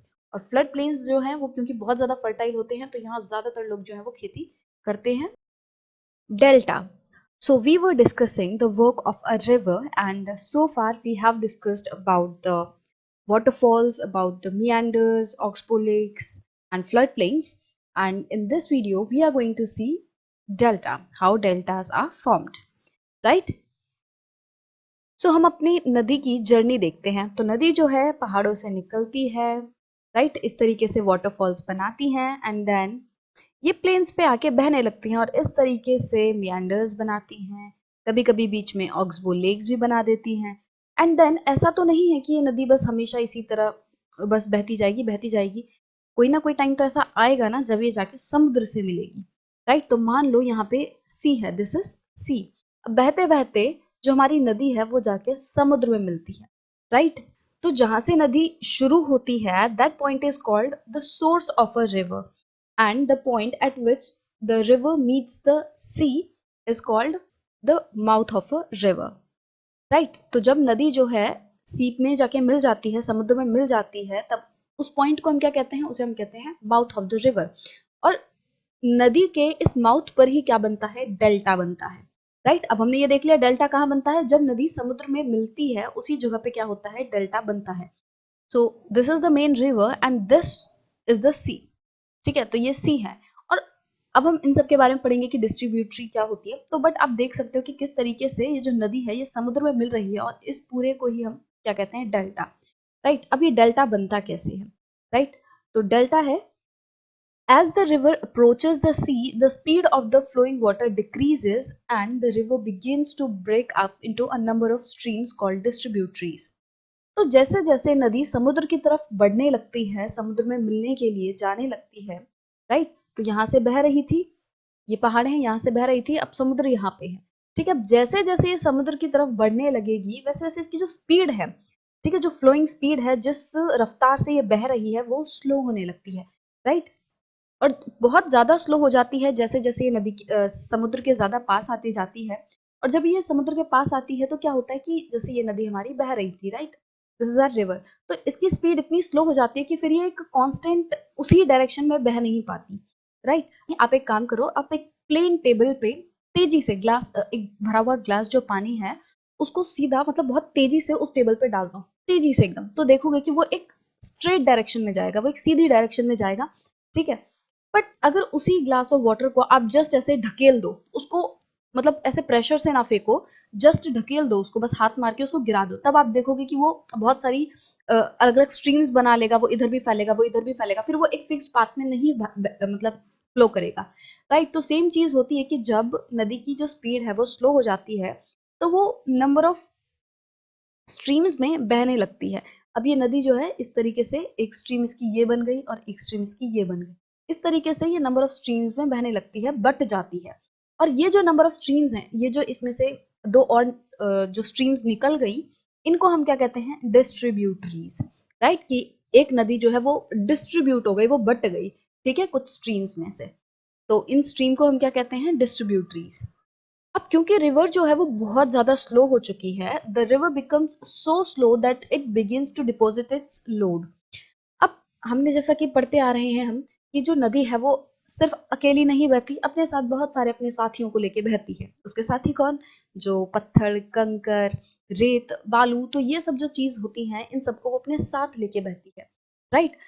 अब क्योंकि नदी की स्पीड बहुत ज़्यादा स्लो हो चुकी है, तो अब उसमें इतनी क्षमता नहीं है कि वो इन सभी चीज़ों को और अपने साथ लेके बहती रहे, ठीक है। अब तो वो अपने पानी को भी होल्ड नहीं कर पा रही एक डायरेक्शन में, अब तो वो खुद उसकी जो पानी है वो अलग अलग डायरेक्शन में जा रहा है, डिस्ट्रीब्यूटरीज बन रही हैं। तो उसमें इतनी पावर नहीं है कि वो जो अपने साथ सामान लेके आ रही है, जो भी मटेरियल है, उसको वो और आगे तक फ्लो करवा पाए। इसीलिए क्या होता है कि धीरे धीरे करके जो भी वो मटेरियल कैरी कर रही है, उसको वो डिपॉजिट करने लगती है। It begins to deposit its load. तो जो भी वो सामान ला रही है, जो भी पत्थर है, रेत है, सॉइल, सैंड, फर्टाइल पार्टिकल्स हैं, तो ये सभी चीजें जो है वो डिपॉजिट करने लगती है, ठीक है। तो मान लो ये जो नदी है, ये इसकी डिस्ट्रीब्यूटरीज बन गई, और यहाँ पे अब समुद्र स्टार्ट हो गया, राइट। अब यहाँ से क्या हुआ, समुद्र स्टार्ट हो गया। तो ये पूरा सी है, राइट। तो अब यहाँ पे क्योंकि जो नदी है वो बहती बहती आ रही थी, तो जो भी ये सामान लाएगी उसको यहाँ पे डिपॉजिट करती जाएगी। मान लो यहाँ पे डिपॉजिट कर दिया उसने, तो जो भी मटेरियल था कुछ यहाँ पे डिपॉजिट किया, कुछ मान लो यहाँ पे डिपॉजिट कर दिया, कुछ ये समुद्र है क्योंकि आगे यहाँ से जब समुद्र में आ गई है, तब भी कुछ कुछ चीजें जो है वो मटेरियल है उसका, वो यहाँ पे डिपॉजिट होते जा रहा है। मान लो यहाँ डिपॉजिट हो गया, यहाँ डिपॉजिट हो गया। तो कुछ इस तरीके का जो सीन है वो दिखता है आपको, जैसे कि ये नदी आ रही थी, ये उसकी डिस्ट्रीब्यूटरीज हो गई, राइट। अब ये जो डिस्ट्रीब्यूटरीज आ रही थी, ये जो नदी आ रही थी, उसने इस तरीके से जो मटेरियल आप देख पाओगे, जो लैंड वाला पार्ट बन रहा है, ये क्या है कि धीरे धीरे करके जो भी मटेरियल नदी अपने साथ ला रही थी, उसने उसको अपने जो पाथ था उसमें वो जमा करने लग गई, राइट। तो इस तरीके का कुछ सिस्टम बन जाता है, राइट। आप पिक्चर में इसको क्लियरली देख सकते हो कि किस तरीके से जो नदी बह रही थी, नदी यहाँ से बहते बहते आई, राइट, दिस मेन रिवर यहाँ से बहती बहती आई, वो कुछ डिस्ट्रीब्यूटरीज में बट गई इस तरीके से, राइट। और इन डिस्ट्रीब्यूटरीज ने क्या किया, अपने साथ जो भी वो लोड्स लाई थी उनको वो डिपॉजिट करने लग गई अपने पाथ में। जैसे यहाँ पे ये डिपॉजिट, ये जो आपको दिख रहा है, ये क्रीमी और स्किन सा कलर का जो है आपको दिख रहा है, तो यहाँ पे डिपॉजिट हो गया। तो इस तरीके से ये जो पूरा सिस्टम बना, इसी को हम क्या कहते हैं, डेल्टा कहते हैं। Each distributary forms its own mouth. तो हर एक जो डिस्ट्रीब्यूटरी है वो अपना खुद का माउथ बनाती है। माउथ क्या होता है, the point at which the river meets the sea. तो अब क्योंकि हर एक जो नदी है, जैसे हमने देखा, हर एक जो स्ट्रीम है, ये नदी थी, इसमें से डिस्ट्रीब्यूटरी बन गई। वैसे दो ही नहीं, बहुत सारी डिस्ट्रीब्यूटरीज बन सकती हैं, राइट। तो अब इस तरीके से बन गई। अब ये जो डिस्ट्रीब्यूटरी है वो अपने अलग तरीके से समुद्र में जाके मिलेगी, ठीक है। ये समुद्र है, ये जो डिस्ट्रीब्यूटरी है ये अपना जाके समुद्र में मिल जाएगी। तो हर एक जो डिस्ट्रीब्यूटरी है वो अपने आप जाके समुद्र में मिलती है, अपना खुद का माउथ जो है वो बनाती है, right. The collection of sediments from all the mouth form a delta. तो जैसा कि मैंने आपको बताया कि ये जो डिस्ट्रीब्यूटरीज हैं वो अपने साथ जो भी मटेरियल ला रही थी उसको आके डिपॉजिट कर देती हैं, और इस तरीके से जो लैंड का पार्ट है वो दिखने लगता है हमें, क्योंकि वो डिपॉजिट होता जा रहा है। और इस पूरे डिस्ट्रीब्यूटरीज और ये जो सेडिमेंट्स का जो कलेक्शन हुआ है, डिपोजिशन हुआ है, इसको हम क्या कहते हैं, डेल्टा कहते हैं। The collection of sediments from all the mouth form a delta, right.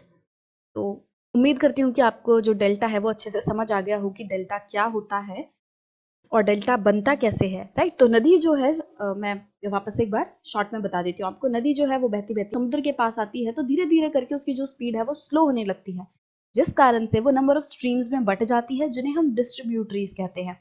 और ये जो डिस्ट्रीब्यूटरीज हैं, ये अपने साथ जो भी मटेरियल ला रही होती हैं, जो भी नदी के साथ जो मटेरियल बहता आ रहा था अभी तक, अब वो उसको डिपॉजिट करने लगती हैं, राइट। अब जो भी उसका पाथ होता है उसमें बीच में डिपॉजिट करने लगती हैं। और हर एक जो स्ट्रीम है वो अपना खुद का माउथ बनाती है, अपने आप जाके समुद्र में मिलती है।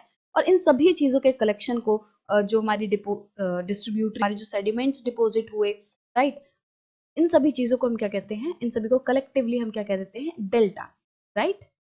तो इसके साथ हमने हमारा जो वर्क ऑफ रिवर का सेक्शन था वो कंप्लीट कर लिया। Work of sea waves. So we were discussing the exogenic forces, and what are exogenic forces? The forces which act on the exterior of the earth and causes the changes on the earth's surface.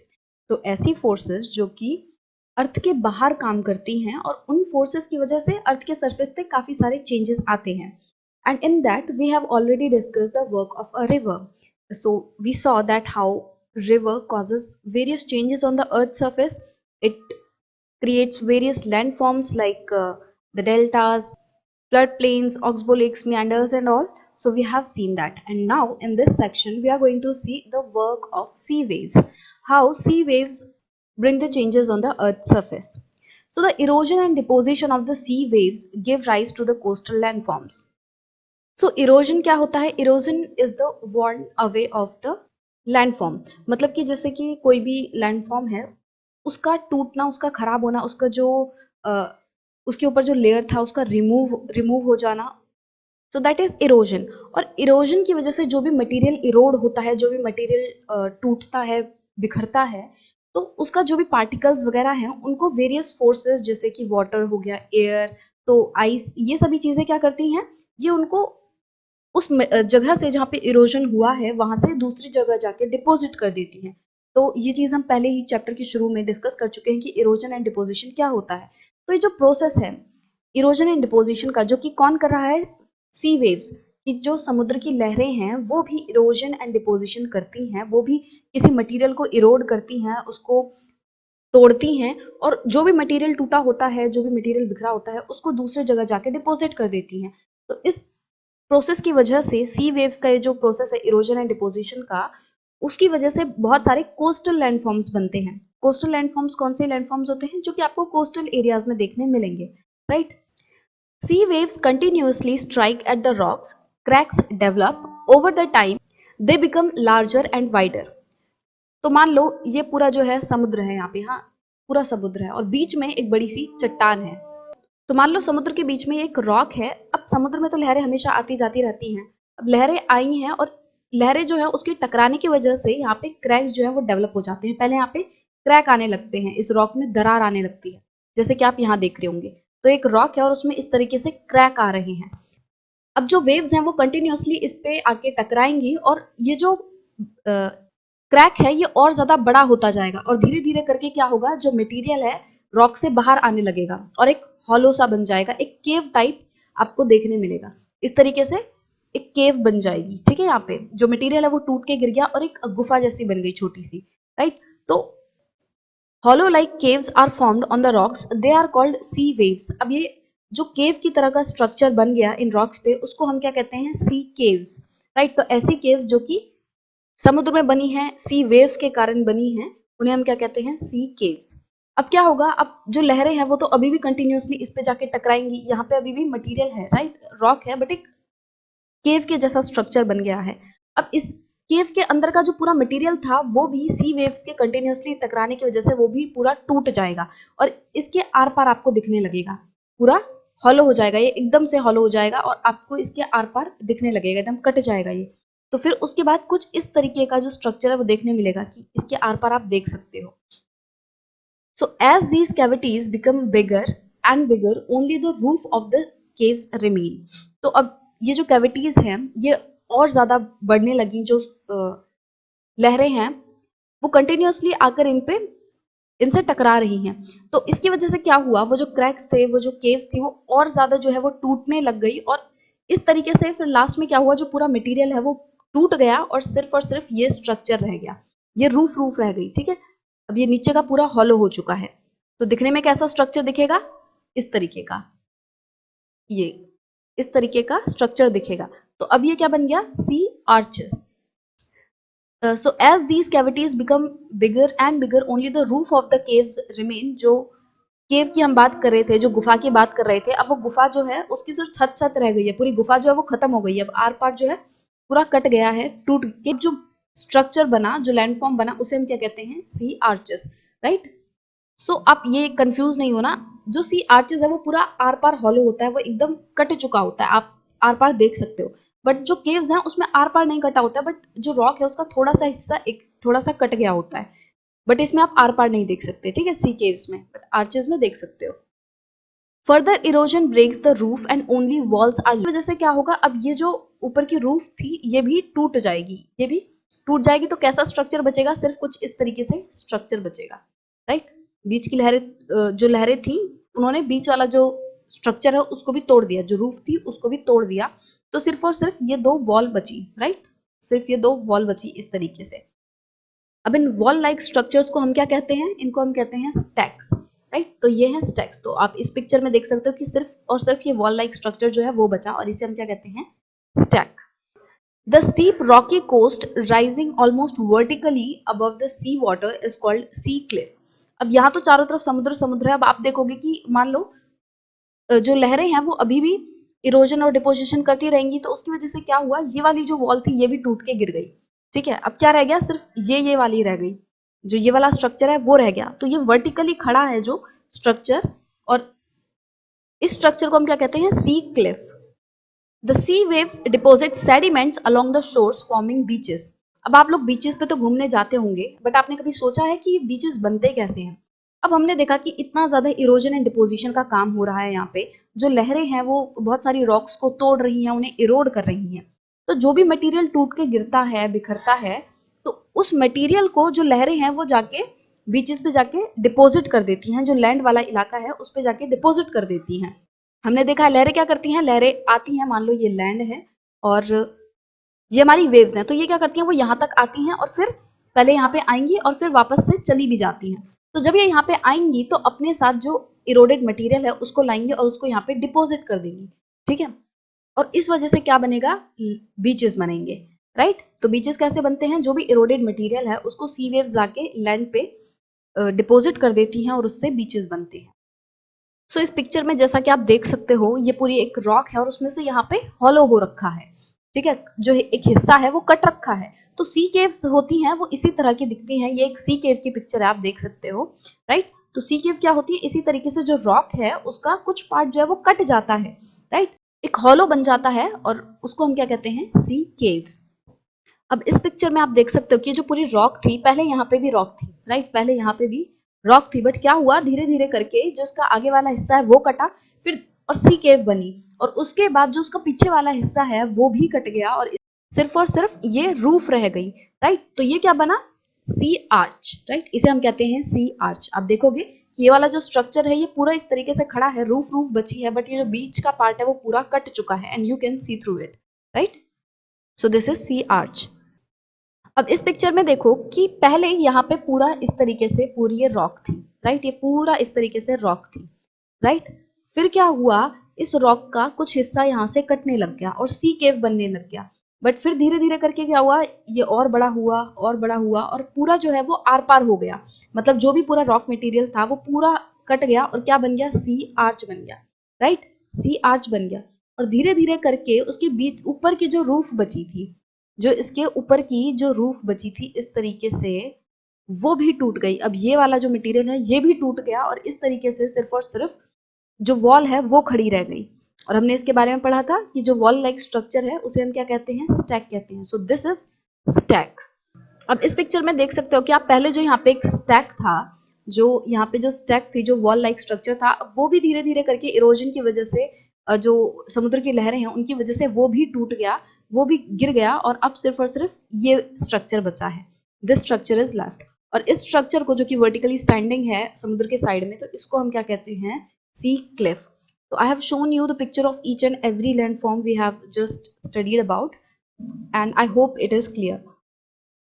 एक landform रह गया है जो कि था beaches. तो ये आप देख सकते हो यहाँ पे समुद्र और यहाँ पे ये लैंड वाला पार्ट है। समुद्र की लहरें जो है वो यहाँ पे आ रही हैं और जब ये यहाँ पे आएंगी तो अपना जो इरोडेड मटेरियल है उसको लेके आएंगे और उसको यहाँ डिपोजिट कर देंगे, जिस वजह से जो बीचेस हैं वो इस तरह के फॉर्म होते हैं, राइट। तो इस सेक्शन में सी वेव्स की वजह से जो भी लैंड फॉर्म्स बनते हैं, हमने सी केव्स के बारे में पढ़ा, sea arches, stacks, sea cliff and beaches. तो इन सभी चीज़ों के बारे में हमने पढ़ लिया है। और अब अगले सेक्शन में हम आइस के बारे में पढ़ेंगे कि किस तरीके से जो आइस है उसकी वजह से अलग अलग तरह के लैंडफॉर्म्स बनते हैं। Work of ice. तो इस सेक्शन में हम देखेंगे कि किस तरीके से जो आइस है उसकी वजह से हमारे अर्थ पर अलग अलग तरह के लैंडफॉर्म्स बनते हैं। So glaciers are rivers of ice which to erode the landscape by bulldozing soil and stone to expose the solid rock below. तो ग्लेशियर्स क्या होते हैं? ग्लेशियर्स रिवर्स ऑफ आइस होते हैं, मतलब कि बर्फ की नदी होते हैं। जैसे आपने नॉर्मल नदी देखी होगी, उसमें पानी बहता है ना, तो इसी तरीके से जो ग्लेशियर्स है उनमें सिर्फ और सिर्फ बर्फ होती है, बट वो उस स्पीड से नहीं बहता जिस तरीके से आप नॉर्मल रिवर को देखते हो। ये बहुत ही स्लो स्लो बहता है, बहुत ही स्लो मूव करता है। अब ग्लेशियर्स जो हैं वो भी इरोजन एंड डिपोजिशन वाला जो प्रोसेस है उसको करते हैं। अब मान लो ये माउंटेन्स है, राइट, और इन यहाँ पे ग्लेशियर्स हैं, इनके ऊपर जो है बर्फ बर्फ जमी हुई है, पूरी बर्फ की नदी बनी हुई है और ये धीरे धीरे करके मूव कर रही है। ये सॉलिड आइस है, राइट। अब ऐसा तो है नहीं कि ये जो पूरे पहाड़ है वो सिर्फ और सिर्फ आइस से बने हुए हैं, यहाँ नीचे रॉक्स भी हैं। मतलब कि पहले मान लो 500 मीटर तक सिर्फ और सिर्फ बर्फ है, और उसके बाद नीचे जाके कहीं ना कहीं तो ऐसी जगह होगी ना जहाँ रॉक्स आएंगे, जहाँ पत्थर होंगे, ठीक है। तो जब ये ग्लेशियर मूव करेगा तो धीरे धीरे करके इसके नीचे की जो चट्टाने हैं, जो यहाँ पे जो चट्टाने हैं इसके बेड पर, उनको ये इरोड करता हुआ चलेगा।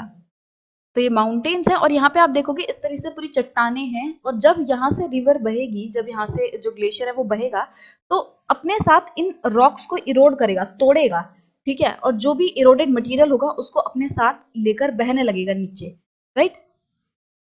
Glaciers carve out deep hollows there. As the ice melts, they get filled up with water and became beautiful lakes in the mountains. अब जैसा कि हमने देखा कि ये जो ग्लेशियर है वो इरोजन कर रहा है, इन ये जो रॉक हैं इनको इरोड कर रहा है। तो इस इरोजन के प्रोसेस में क्या होगा, यहाँ पे ये क्या करते हैं, धीरे धीरे करके ज्यादा बड़े गड्ढे बन जाएंगे, ठीक है।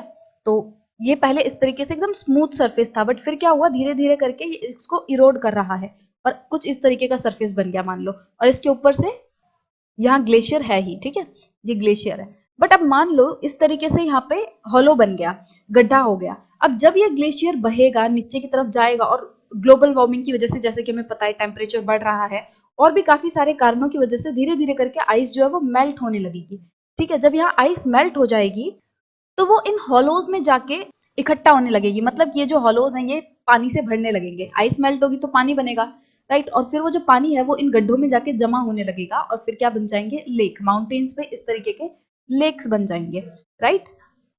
The material carried by the glaciers, such as rocks, big and small, sand and silt, gets deposited. These deposits form glacial moraines. अब जैसा कि हमने पढ़ा कि ये जो माउंटेन्स हैं इन पर ग्लेशियर्स होते हैं, और ग्लेशियर्स जो है वो अपने साथ इरोडेड मटेरियल को लेके चलते हैं। वो इन चट्टानों को पहली बात तो तोड़ते हैं, इरोड करते हैं, और फिर जो भी इरोडेड मटेरियल होता है उसको लेकर अपने साथ नीचे बहने लगते हैं। अब जैसे कि हमने रिवर वाले केस में पढ़ा था कि जिस तरीके से रिवर जैसे जैसे सी के पास जाने लगती है उसकी स्पीड कम होती है, कम होने लगती है, इसी तरीके से जैसे जैसे जो ग्लेशियर है वो नीचे की तरफ आने लगता है, उसकी जो स्पीड है वो भी स्लो हो जाती है। अब जब उसकी स्पीड स्लो हो गई तो अब उसमें इतनी क्षमता नहीं रही कि वो अपने जो भी इरोडेड मटेरियल को साथ में लेकर बह रही थी, अब वो उसको और आगे लेकर चल सके। तो वो क्या करती है, धीरे धीरे करके इस इरोडेड मटेरियल को डिपॉजिट करने लगती है अपने साइड्स में, जो माउंटेन साइड्स हैं वहां पे डिपॉजिट करने लगती है, नीचे की तरफ डिपॉजिट करने लगती है, राइट।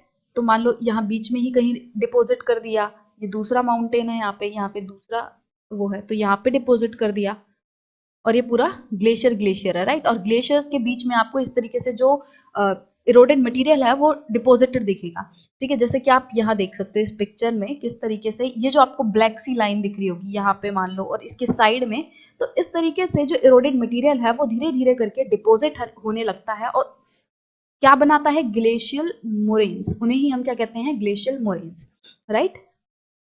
अब जैसा कि आप इस पिक्चर में देख सकते हो कि चारों तरफ जो है वो बर्फ बर्फ है, ये जो व्हाइट व्हाइट है बर्फ बर्फ है, बस बीच में ये कुछ ब्लैक ब्लैक लाइंस दिख रही हैं। ये क्या है, ये वही इरोडेड मटेरियल है, ये डिब्री है जो सैंड एंड सिल्ट वगैरह जो थी, इरोड की थी ग्लेशियर ने, अब उसने यहाँ पे लाके उसको डिपॉजिट कर दिया, और इस तरीके की कुछ लाइंस आप देख सकते हो, ये डिपॉजिट हो गए हैं इरोडेड मटेरियल। तो इसे ही हम क्या कहते हैं, मोरेन्स, ग्लेशियल मोरेन्स, राइट। और इस पिक्चर में आप और क्लोज से देख सकते हो कि किस तरीके से चारों तरफ यहाँ पे बर्फ बर्फ है, और ऊपर ये ब्राउन ब्राउन सा जो सिल्ट है, इरोडेड मटेरियल है, वो डिपॉजिट हो रखा है, राइट। और ये आप ग्लेशियर लेक की पिक्चर देख सकते हो कि किस तरीके से यहाँ पे पहले एक हॉलो बना और जब जो बर्फ है वो मेल्ट हुई तो पानी जो है वो यहाँ जाके डिपोजिट हो गया और एक लेक की फॉर्म ले लिया। ठीक है, तो इस तरीके से ग्लेशियर लेक्स बनते हैं। अब जैसा कि मैंने आपको एकदम शुरुआत में बोला था कि ये जो ग्लेशियर है ये मूव करता है, that is river of ice, और ये बहुत धीरे धीरे मूव करता है। तो हो सकता है आप में से बहुत से लोग सोच रहे हो कि ये ग्लेशियर जो है वो मूव करता कैसे है, पानी तो है जो बहता रहता है, बट जो ग्लेशियर है वो किस तरीके से मूव करता है। तो ग्लेशियर्स जो है वो, जैसे कि ये पहाड़ थे और इसके ऊपर ग्लेशियर है, राइट, ये पर्पल कलर से मैंने ग्लेशियर बनाया है। अब क्योंकि जो बर्फ है वो बहुत ही ज्यादा अंदर तक होती है, मतलब कि मान लो ये 500 मीटर है या बहुत ज्यादा अंदर तक जो है बर्फ रहती है। अब उसकी वजह से सबसे नीचे वाली जो लेयर होती है बर्फ की वो under high pressure and heat में आ जाती है, उसके ऊपर बहुत ज्यादा प्रेशर पड़ता है जिस वजह से वो पिघलने लगती है, दैट स्टार्ट्स टू मेल्ट। अब जब वो मेल्ट करती है तो यहाँ क्या हो जाता है, नीचे एक वाटर का लेयर बन जाता है कि मतलब नीचे नीचे पानी है और फिर उसके ऊपर यहाँ पे आइस है, बर्फ है। ठीक है, तो इस पानी की वजह से जो कि मेल्ट हो रही है बर्फ, उसकी वजह से उसको बहने की क्षमता मिलती है कि मतलब इस पानी की वजह से ऊपर वाला जो पूरा ग्लेशियर है वो मूव कर पाता है, right.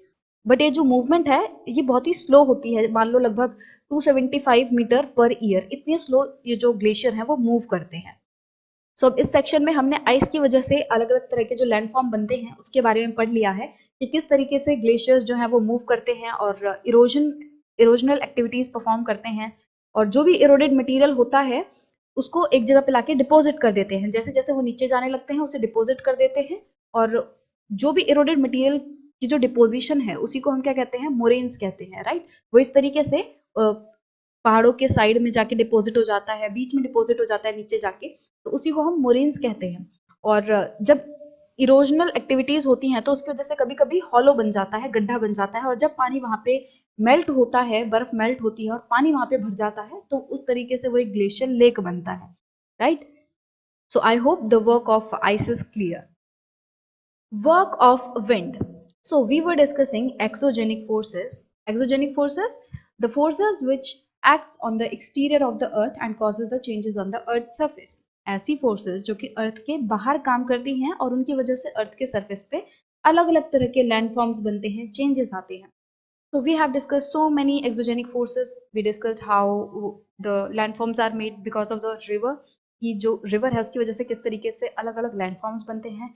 Then we discussed the work of sea waves कि sea waves की वजह से किस तरीके से landforms बनते हैं। We discussed there about sea cliffs, stocks, sea arches, sea caves and all. And then we discussed about the work of ice कि जो glaciers हैं उनकी वजह से किस तरीके से अलग अलग चेंजेस आते हैं अर्थ के सरफेस पे। And now in this section we are going to see work of wind कि हवा की वजह से किस तरीके से हमारे जो अर्थ सरफेस है उस पर अलग अलग चेंजेस आते हैं और लैंड फॉर्म्स बनते हैं। So have you ever visited a desert? क्या आप कभी भी डेजर्ट वाले इलाके में गए हो? क्या आपने रेगिस्तान देखा है? एंड इफ यस तो आपको ये सेक्शन पढ़ने में बहुत ही मजा आने वाला है because you will be able to connect lot of things, right. So try to collect some pictures of sand dunes. तो आप कुछ पिक्चर्स कलेक्ट कर सकते हो सैंड ड्यून्स की because it will make easy for you to understand the topic. और आप internet पे जाके देख सकते हो और a picture is also given here, you can see that. So an active agent of erosion and deposition in the desert is wind. तो desert वाले इलाके में erosional and depositional activities perform करने वाला सबसे इंपॉर्टेंट एजेंट क्या है? Wind. हवा की वजह से ही ज्यादातर जो इरोजनल एंड डिपोजिशनल एक्टिविटीज होती हैं रेगिस्तान में, right. In desert, you can see rocks in the shape of a mushroom, commonly called mushroom rocks. तो डेजर्ट वाले इलाके में जो भी आपको रॉक्स दिखेंगे, you will notice most of the rocks are in the shape of mushroom. Mushroom कैसा होता है? कुछ इस तरीके का होता है, राइट। ऊपर से एक अम्ब्रेला टाइप शेप होती है और नीचे से इस तरीके से, right. It looks like this. तो अगर आप डेजर्ट में गए हो, देखा है, तो हो सकता है आपने सच में बहुत सारी ऐसी रॉक देखी हो जो कि मशरूम की शेप की हों। अब ये मशरूम की शेप बनती क्यों है? ये नॉर्मल रॉक्स की तरह इस तरह क्यों नहीं होती? अब होता क्या है कि रेगिस्तान है, वहां पे सिर्फ और सिर्फ रेत है, बालू है। तो होगा क्या कि जब हवाएं चलेंगी तो वो अपने साथ जो सैंड है उसको लेकर उड़ती हैं। ठीक है, यहाँ पे मान लो कोई रॉक है, ये पहले एक इस तरीके से एक चट्टान थी, ठीक है, रॉक। इसको थोड़ा सा और बड़ा बना लेते हैं, इस तरीके से थी मान लो, राइट, कुछ इस तरीके की शेप की थी। और नीचे था डेजर्ट। ये पूरे डेजर्ट में आपकी एक चट्टान खड़ी है। अब होगा क्या, जब विंड उड़ेगी, मतलब जब हवा उड़ेगी, तो वो अपने साथ सैंड के पार्टिकल्स को लेके उड़ेगी, राइट। अब ये जो सैंड के पार्टिकल्स हैं उनको लेके उड़ेगी। अब ये रॉक मान लो इससे भी ऊपर है, बहुत ऊंची है, मान लो यहाँ तक है, एकदम ऊपर तक है, ठीक है। अब होगा क्या, जब विंड उड़ेगी, जब हवा चलेगी, तो अपने साथ इन पार्टिकल्स को लेके उड़ेगी। अब ये जो पार्टिकल्स हैं क्योंकि थोड़े भारी होते हैं, तो हवा इनको और ज्यादा ऊपर तक लेकर नहीं उड़ पाती, मतलब कि मान लो यहाँ तक जो हवा है वो जो सैंड ग्रेन्स हैं उनको लेकर नहीं उड़ पा रही, वो सिर्फ यहाँ तक उनको उठा पा रही है। The wind is able to lift the sand grains only this high, इतने ही ऊंचे तक वो उसको उठा पा रही हैं। तो अब होगा क्या, जब हवाएं चलेंगी तो ये जो सैंड ग्रेन्स हैं वो जाके इस रॉक पर टकराएंगे और इसकी वजह से इरोजनल एक्टिविटीज होंगी। तो ऊपर वाले हिस्से में तो सैंड ग्रेन्स नहीं टकरा पाएंगे क्योंकि ऊपर सैंड ग्रेन्स है ही नहीं, हवा जो है उनको उतना ऊपर तक लिफ्ट ही नहीं कर पाई। तो जहां जहां पे सैंड ग्रेन्स हैं वो जाके नीचे वाले एरिया पे, इस वाले एरिया पे जाके टकराएंगे और इस वजह से जो है वो कुछ यहाँ से इरोड होने लगेगा। और जब हवाएं इस तरफ से बहेंगी इस तरफ, तो जो यहाँ का नीचे वाला हिस्सा है वो कटने लगेगा। तो शेप कैसी बन जाएगी, ऐसी कुछ ऐसी शेप बन जाएगी। अब हवा जो है वो तो कंटिन्यूअसली बह रही हैं, हवाएं तो चलती जाएंगी, वो कभी यहाँ से बह रही हैं, कभी यहाँ से बह रही हैं और अपने साथ वो सैंड ग्रेन्स को उड़ा रही हैं। अब धीरे धीरे करके क्या होगा, ओवर द पीरियड इस तरीके से ये शेप लेने लगेगा, कुछ इस तरीके से, यहाँ से फिर कट जाएगा, इस तरीके की शेप ले ली। अब और अंदर तक कट जाएगा हवा की वजह से, और अंदर तक कट जाएगा। तो शेप अल्टीमेटली कैसी बन जाएगी, ultimately the rock will look like a mushroom, की ऊपर से तो वो वैसी की वैसी है और नीचे वाले एरिया में इरोजनल एक्टिविटीज की वजह से वो पतली हो चुकी है। तो it will look like this. तो हुआ क्या, आपको समझ आया कि जो हवा है वो अपने साथ सैंड ग्रेन्स को उठाती है बट वो बहुत ज्यादा ऊंचे तक नहीं उठा पाती है। दैट्स वाई जो इरोजनल एक्टिविटीज हैं वो सिर्फ नीचे वाले हिस्से में ही हो पाती हैं और ऊपर वाला जो हिस्सा है रॉक का वो वैसा का वैसा ही रहता है, या फिर होता भी तो मतलब बहुत कम इरोजनल एक्टिविटीज होती हैं और ज्यादा जो इरोजनल एक्टिविटी है, जो इरोजन है वो नीचे होता है और इसीलिए ये एक मशरूम की शेप बन जाती है। ये नीचे नीचे वाला जो हिस्सा है वो पतला हो जाता है और ऊपर वाला हिस्सा थोड़ा बड़ा रहता है। Winds Erode the lower section of the rock more than the upper part. तो जो विंड्स हैं वो नीचे वाले सेक्शन को ज्यादा इरोड करती हैं ऊपर वाले सेक्शन के कंपैरिजन में। Therefore, such rocks have narrower base and wider top. तो ऐसे रॉक्स का नैरोअर बेस होता है, मतलब पतला बेस होता है और वाइडर मतलब कि चौड़ा उनका टॉप होता है, as you can see, right. When the wind blows, it lifts and transports sands from one place to another.